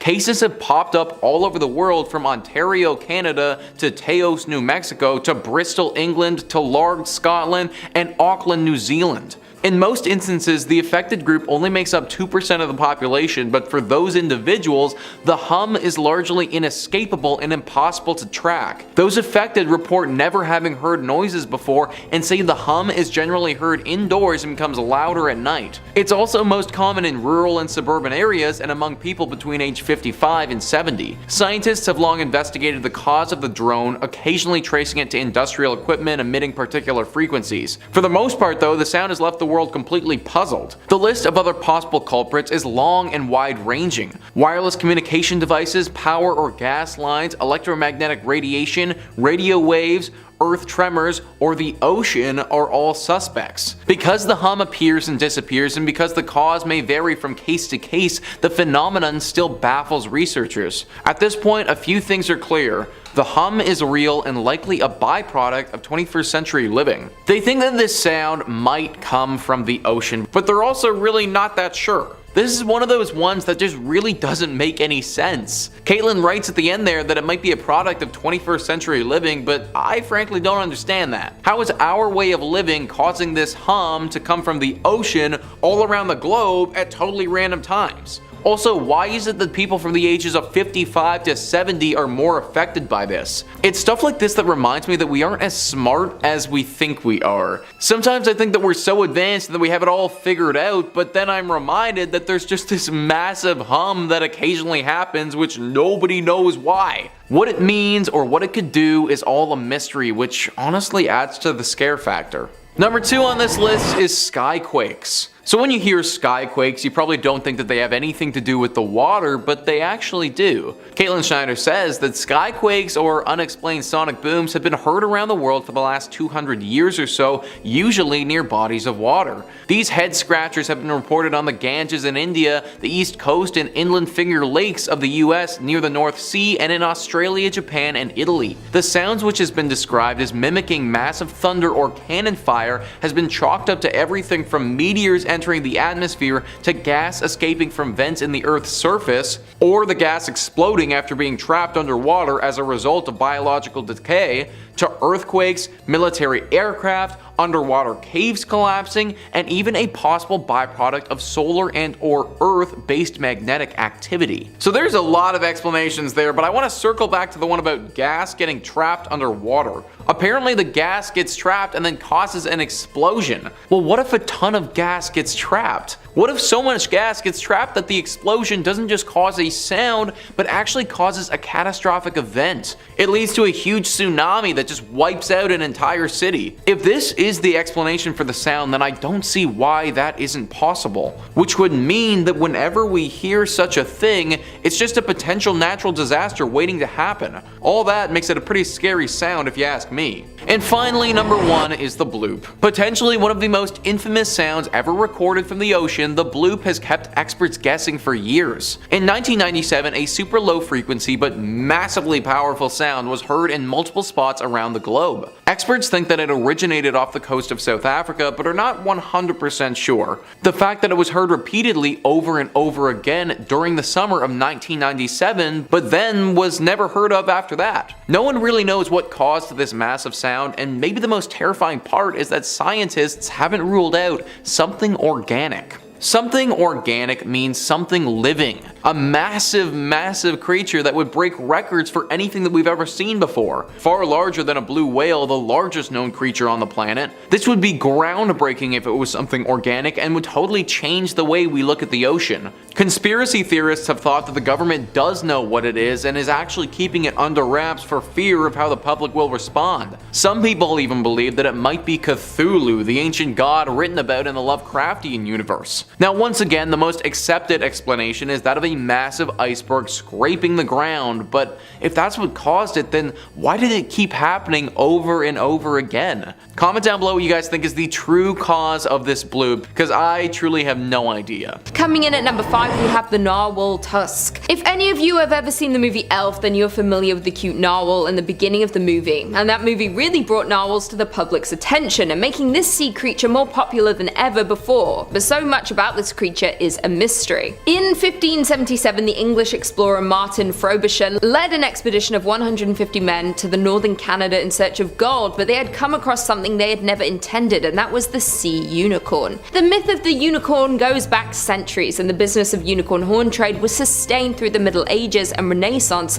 by Vikings who killed the so-called sea unicorns, cut off their horns and sold them for an astronomical price. As European naturalists became more familiar with the world's animal, the myth of the unicorn faded, but mystery of the sea unicorn continued. Frobisher's discovery was actually what we know today as the narwhal, but the horn itself continues to be speculated by many. But the horn is apparently not a horn at all, but is a tooth. The relatives of narwhals include species like the beluga whales, orcas and dolphins, but the mystery remains of how did this massive freakish tooth evolve in this one specific species after its ancestors branched off from whales with ordinary teeth. Many scientists and researchers debate about what this tooth is used for, and some suggest it's an acoustic probe, a rudder, an ice picker, or a spear for battling predators. These creatures don't make it easy for researchers to see them use their tusk for anything at all, so it makes many people continue to question it. Many have come up with many different theories theories about this so-called horn and what they use it for and why they have it. It has created a huge debate between researchers and scientists to this day, but no definite answer has come out to this day. In at number 4 we have the submarine disappearances in 1968. This is one giant mysterious situation, which is the disappearance of 4 submarines from 4 different countries in 1968. The USS Scorpion, a Soviet submarine K-129, a French submarine Minerve, and the INS Dakar went inexplicably missing over just a 5-month period,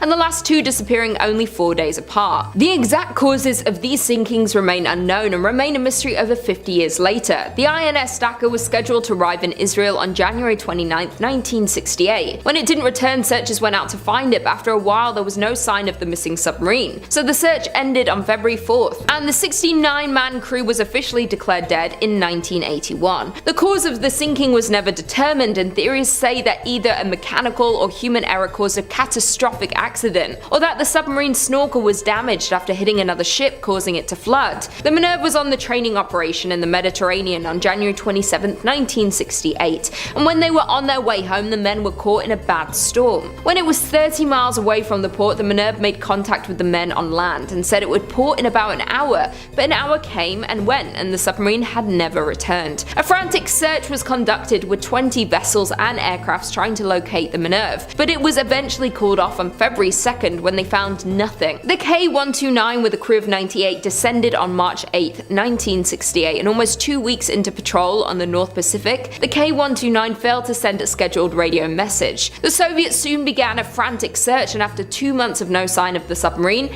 they gave up their search. The cause of the ship sinking remains unknown and will likely never be known. Almost 3 months after the K-129, the USS Scorpion, a nuclear-powered attack submarine with a crew of 99 men, went missing in the Atlantic while on its way back from a patrol in the Mediterranean. It was sent out on February 15, 1968, and toward the end of its patrol, it radioed that it was expected to return on May 27th. But as you can guess, the USS Scorpion would never return. Like the others, many searched for the lost ship, but on June 5th, the Scorpion and its crew were declared presumed lost. Over the years, there have been multiple searches for these submarines, but only parts have been recovered, and it's considered one of the biggest mysteries that happened in the sea. No one knows why so many went missing in such a short amount of time, how exactly they went missing for so long, and what exactly made these vessels disappear. And this is a mystery we may never get the answer to.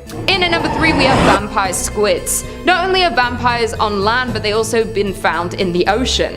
The vampire squids reside throughout the oceans all around the world, mainly in tropical oceans in extreme deep sea conditions. This squid uses its organs and its unique oxygen metabolism to be able to thrive in the parts of the ocean with the lowest concentrations of oxygen, which is extremely hard to do for many other sea creatures. The vampire squid is the only known cephalopod able to live its entire life in what's known as the oxygen minimum zone, at saturations as low as 3%. These squids were discovered during the Valdivia expedition in 1898, which was led by Carl Chun, a zoologist who was inspired by the Challenger expedition, and wanted to verify that life does indeed exist below 300 feet. Back then, much of the sea wasn't known about, let alone explored, so this was very new for that time, and during the expedition, the vampire squid was found.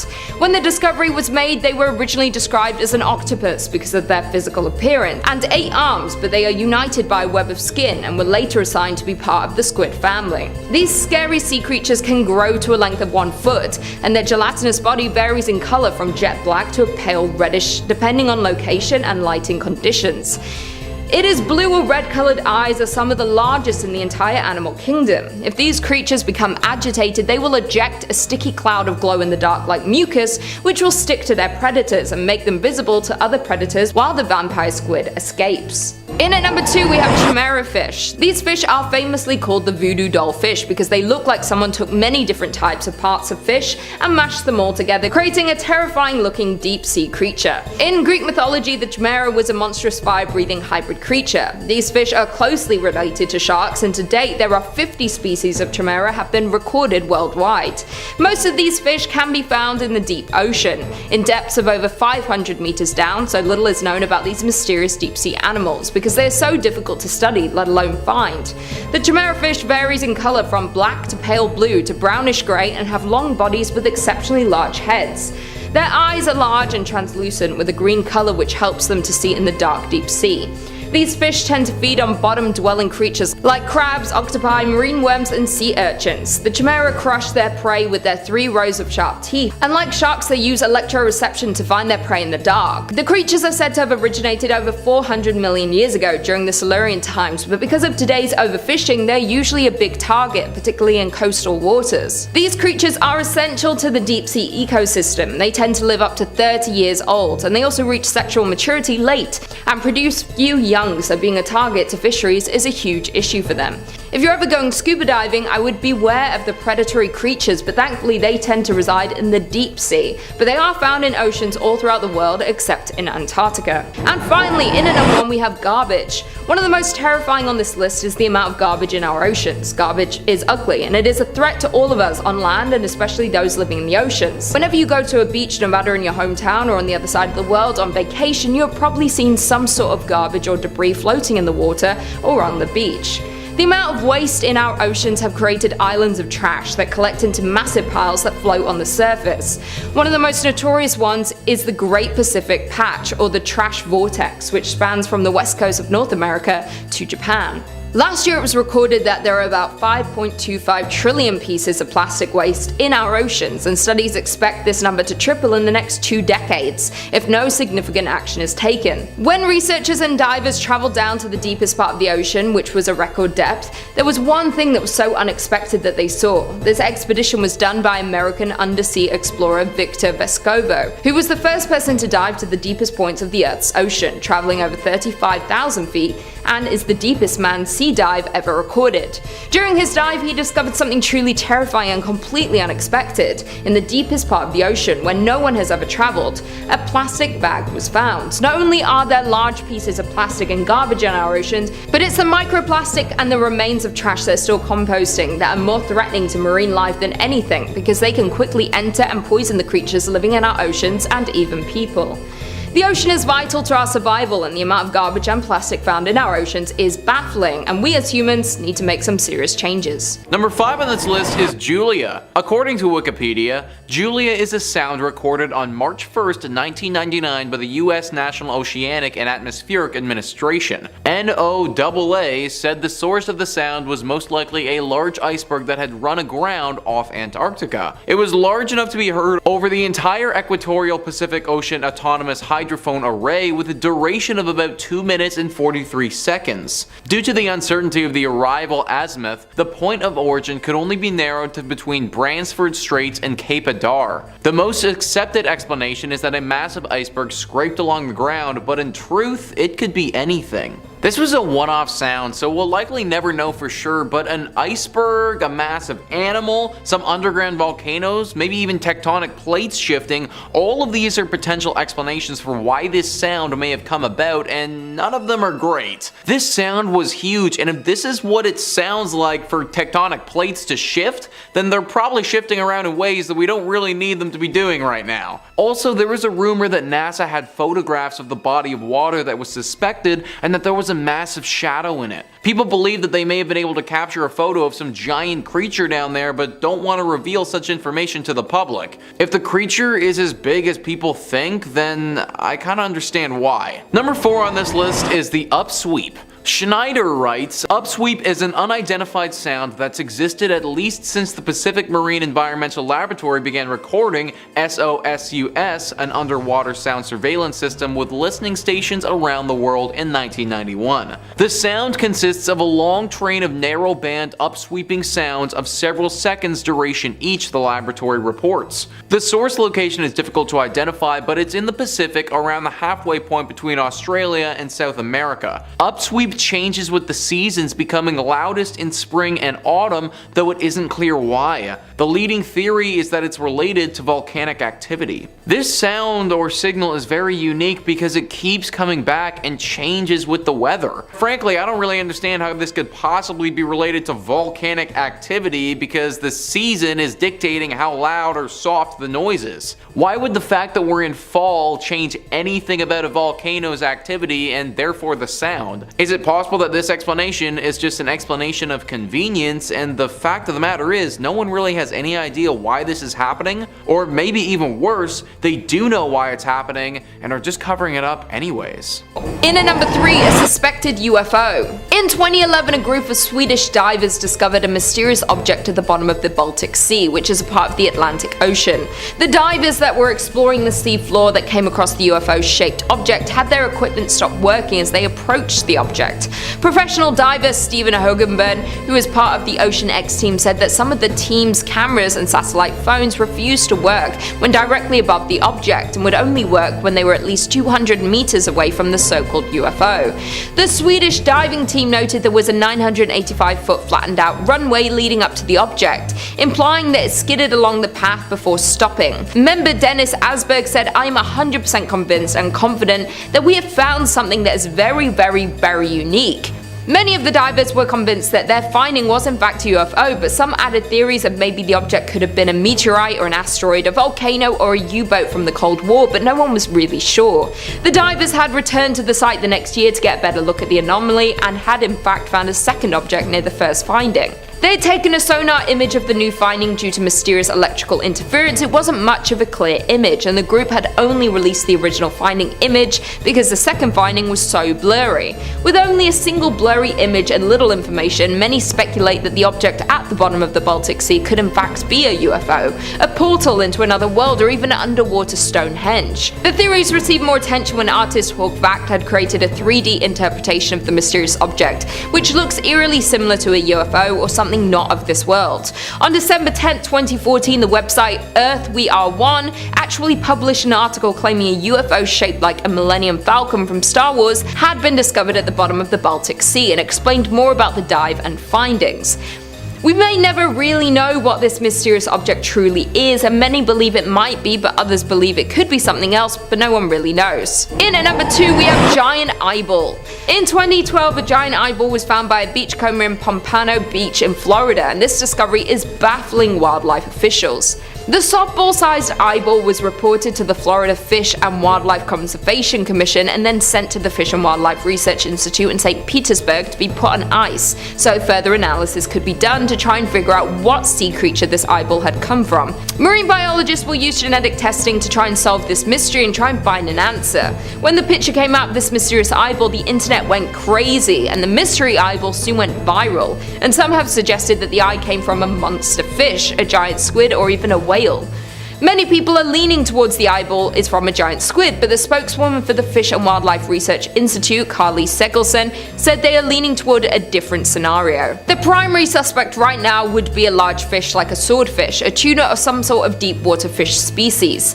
Heather Bracken Grissom, an assistant professor in the marine science program at Florida International University in Miami, believed that this huge blue eyeball may have come from a deep sea squid or a large swordfish. The professor and her colleagues concluded that the eyeball's lens and pupil are similar in shape to that of a deep sea squid, and noted that a deep sea squid's eyeball can be as large as a soccer ball and can easily become dislodged. After the marine biologist's test came back, they were still left with not many answers of what creature this eyeball came from, but it was determined to have bone fragments around it, debunking the theory of it being from a giant squid. Many different parts of different sea creatures have washed up or have been discovered by divers, but soon determined by marine biologists to be a specific sea creature or species, but this eyeball continues to be a mystery.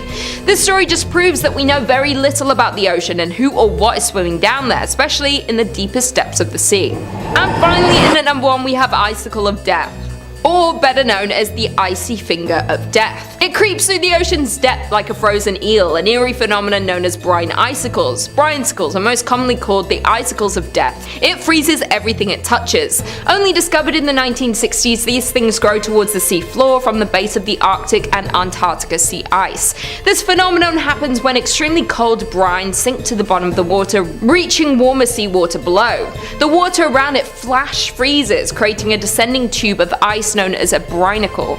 Sometimes an underwater icicle reaches the seafloor, and when it does, a web of ice forms and spreads, entombing and freezing everything in its path, including any unlucky sea life such as a starfish and sea urchins.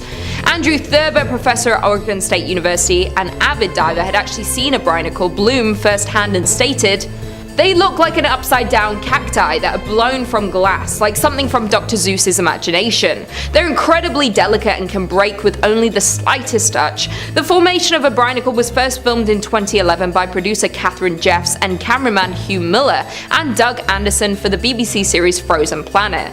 They can even create brine pools, which are called the Black Pool of Death, and are toxic to marine animals due to their high salinity and anoxic properties, which can lead to toxic shock and possibly death. Based on what scientists have learned so far, they believe life on Earth may have originated from these tentacles, and that they may even harbor conditions suitable for life to form on other planets and moons. In at number 5, underwater river. Within the ocean, there was a river found, and it's known as the Black Sea Undersea River. This discovery was the first of its kind in the entire world at the time and was found in August of 2010. The underwater river is saline water flowing through the Bosporus Strait and along the seabed of the Black Sea. Before this discovery, scientists had previously found channels running along the ocean floor based on sonar screening.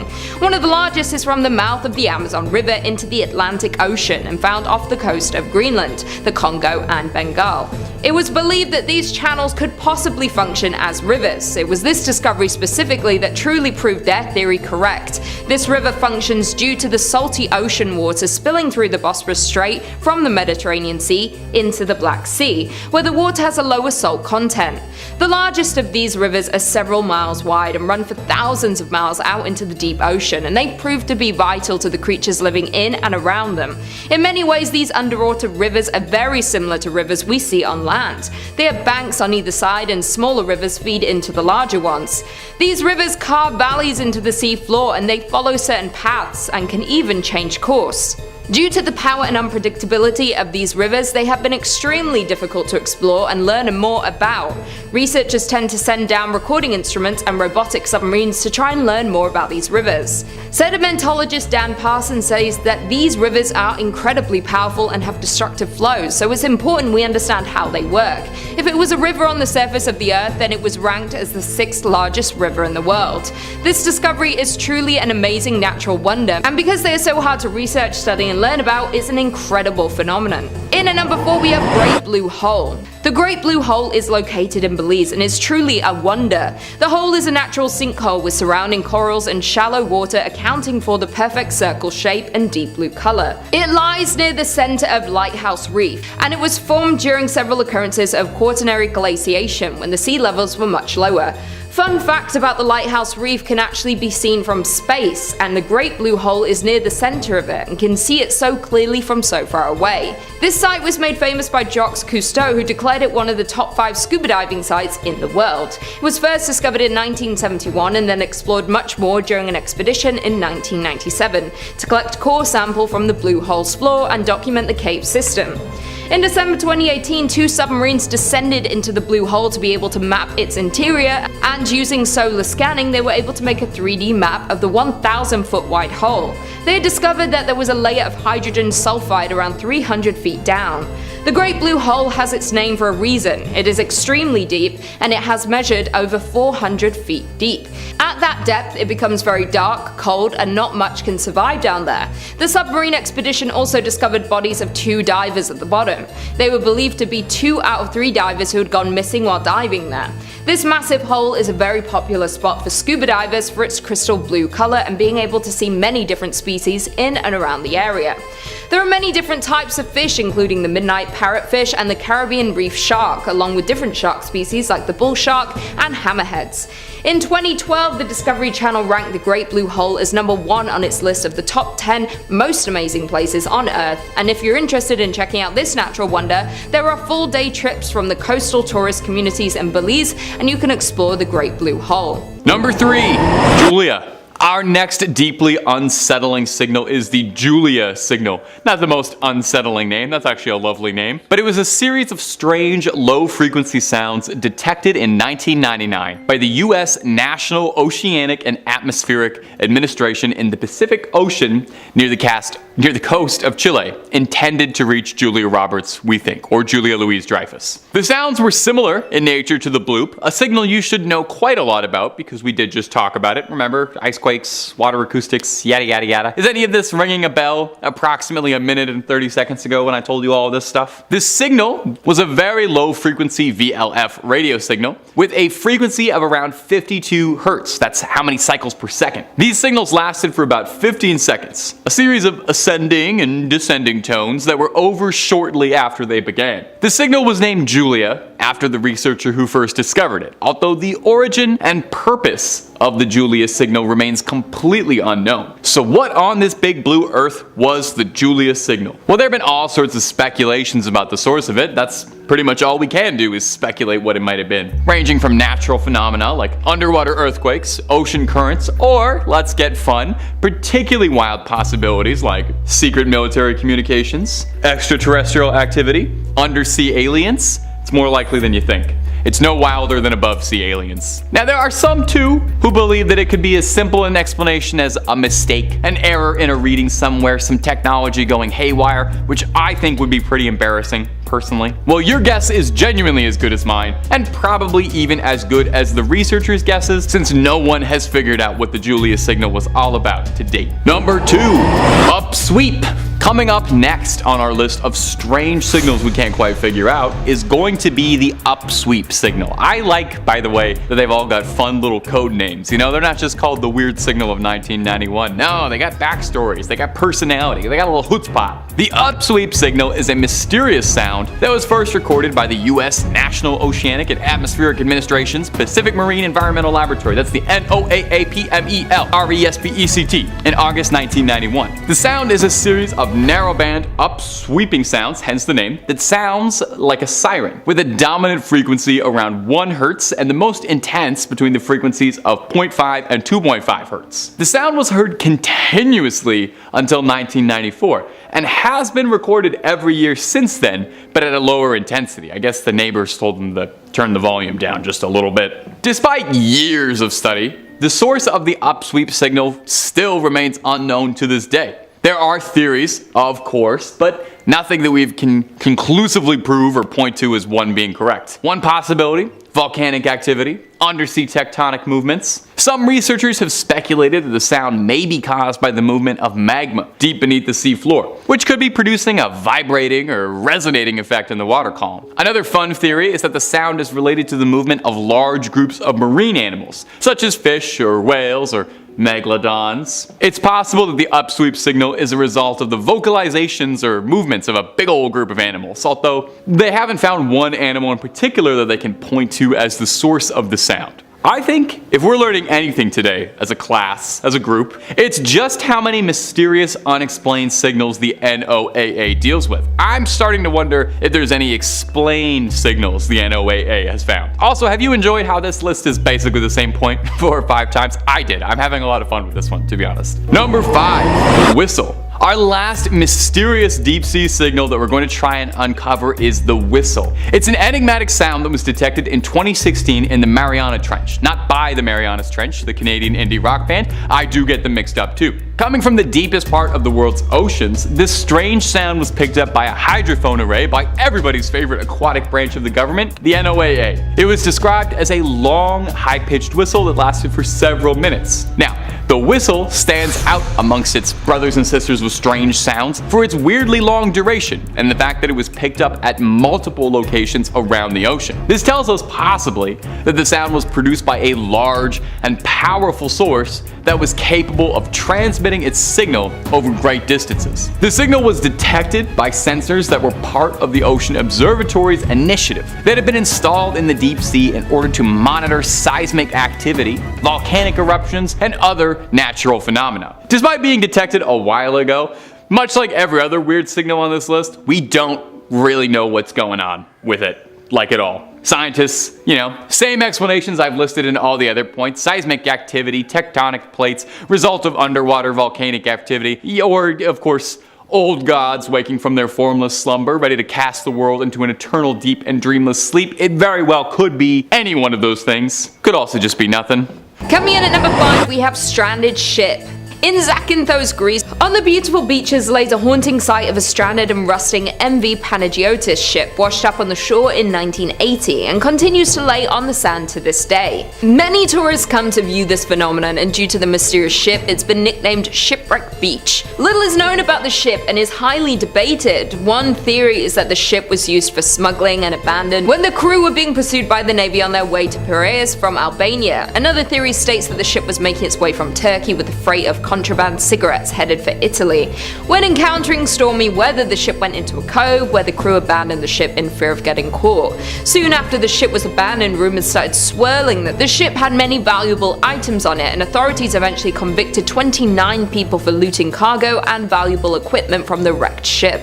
The location of the Panagiotis was prominently featured in the hit Korean drama Descendants of the Sun, leading to a surge of interest among Chinese and Korean tourists. This beach was briefly closed for tourists in 2018 due to the fear of landslides due to a large boulder falling onto the beach, but left the ship unharmed.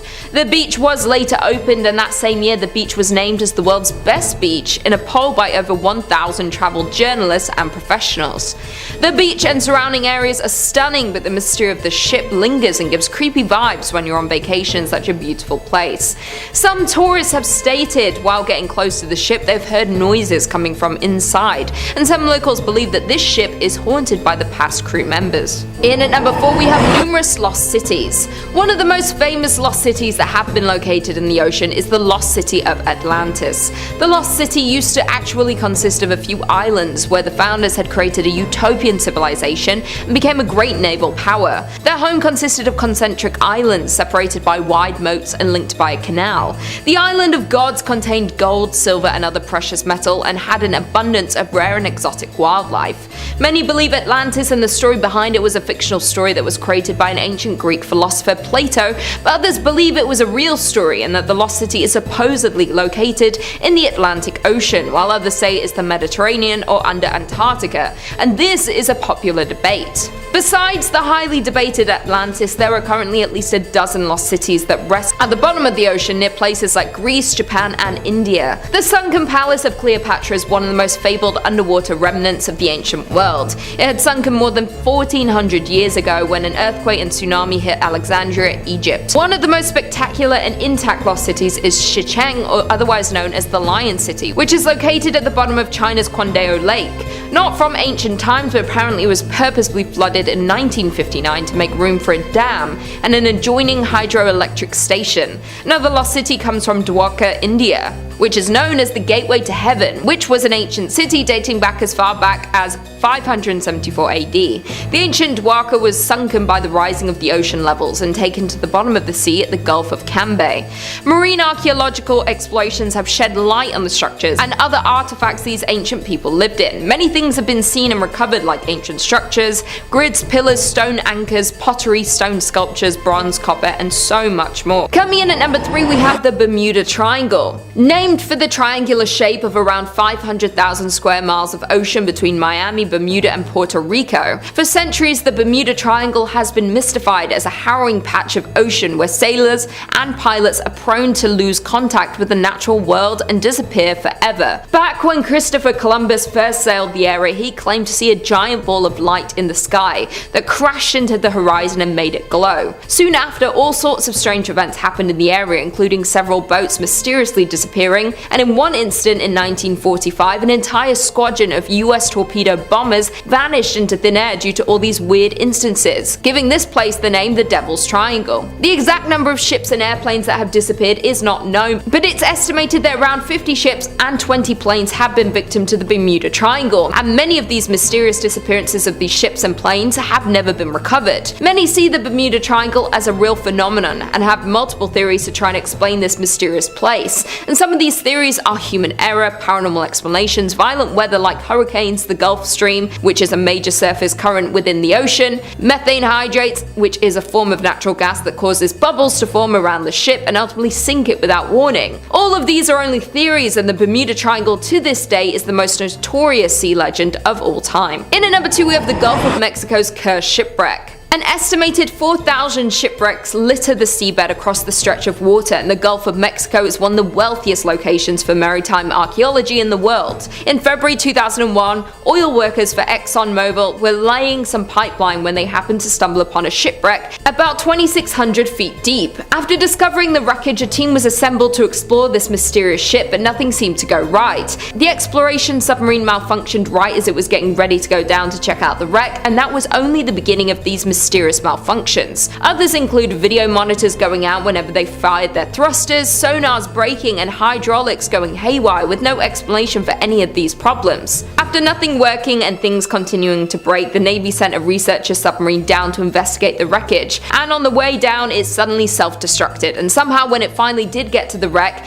its arms were too short to reach anything. 6 months later, in July in 2002, a team working aboard the NR-1 decided to launch a robotic sub down to the wreck site, but the malfunctions continued. The second the rover entered the water, it veered to the right and went out of control. The tether had caught in the propellers, which caused the vessel to smash into the underside of the ship, and the rover was never recovered. Later in the summer of 2002, the curse would continue as a ship from Sustainable Sea Program of the NOAA offered to pick up artifacts from the site. The first time the vessel attempted to leave the dock, debris was lodged in the propeller. The second time, the propeller locked and the ship ended up in dry lock, needing repairs. Over the years, many others have tried to learn more about this wreck, but little was found, and what was found wasn't at all helpful. To this day, nothing has been able to get too close to the shipwreck to investigate and explore the phenomenon, and very little is known about this mysterious ship. Many believe the lives lost in the wreck continue to haunt the ship and will keep anyone and everything out of it at all costs. And finally, in at number 1, we have the unmapped ocean floor. This is truly one of the biggest mysteries, and humans' curiosity about the Earth's floor is centuries old. Much remains to be learned about the ocean, especially exploring the mystery of the deep sea. From mapping and describing the physical, biological, geological,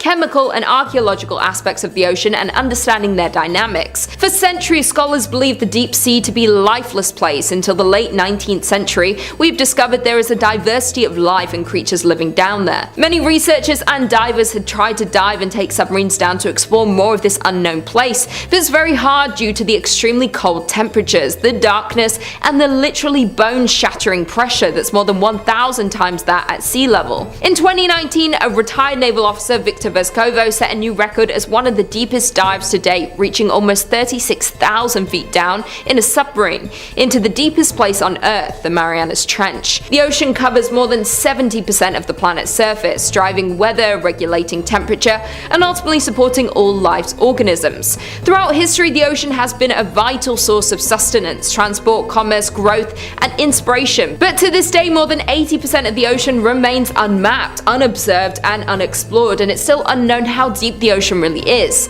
Given the high degree of difficulty and cost in exploring our ocean using underwater vehicles, researchers have relied heavily on technologies such as sonar to generate maps of the seafloor, but currently less than 10% of the global ocean is mapped using modern sonar technology, and only about 35% of the United States have been mapped using modern methods. As we go deeper into the ocean floor, it's too deep for this modern technology because it's too remote and dark for this type of visual mapping. So if you go swimming in the ocean, it's very unknown of what is swimming and living below you. But scientists and researchers continue to develop technologies to unlock the many secrets of the ocean. The NOAA is working to increase our understanding of the ocean realm.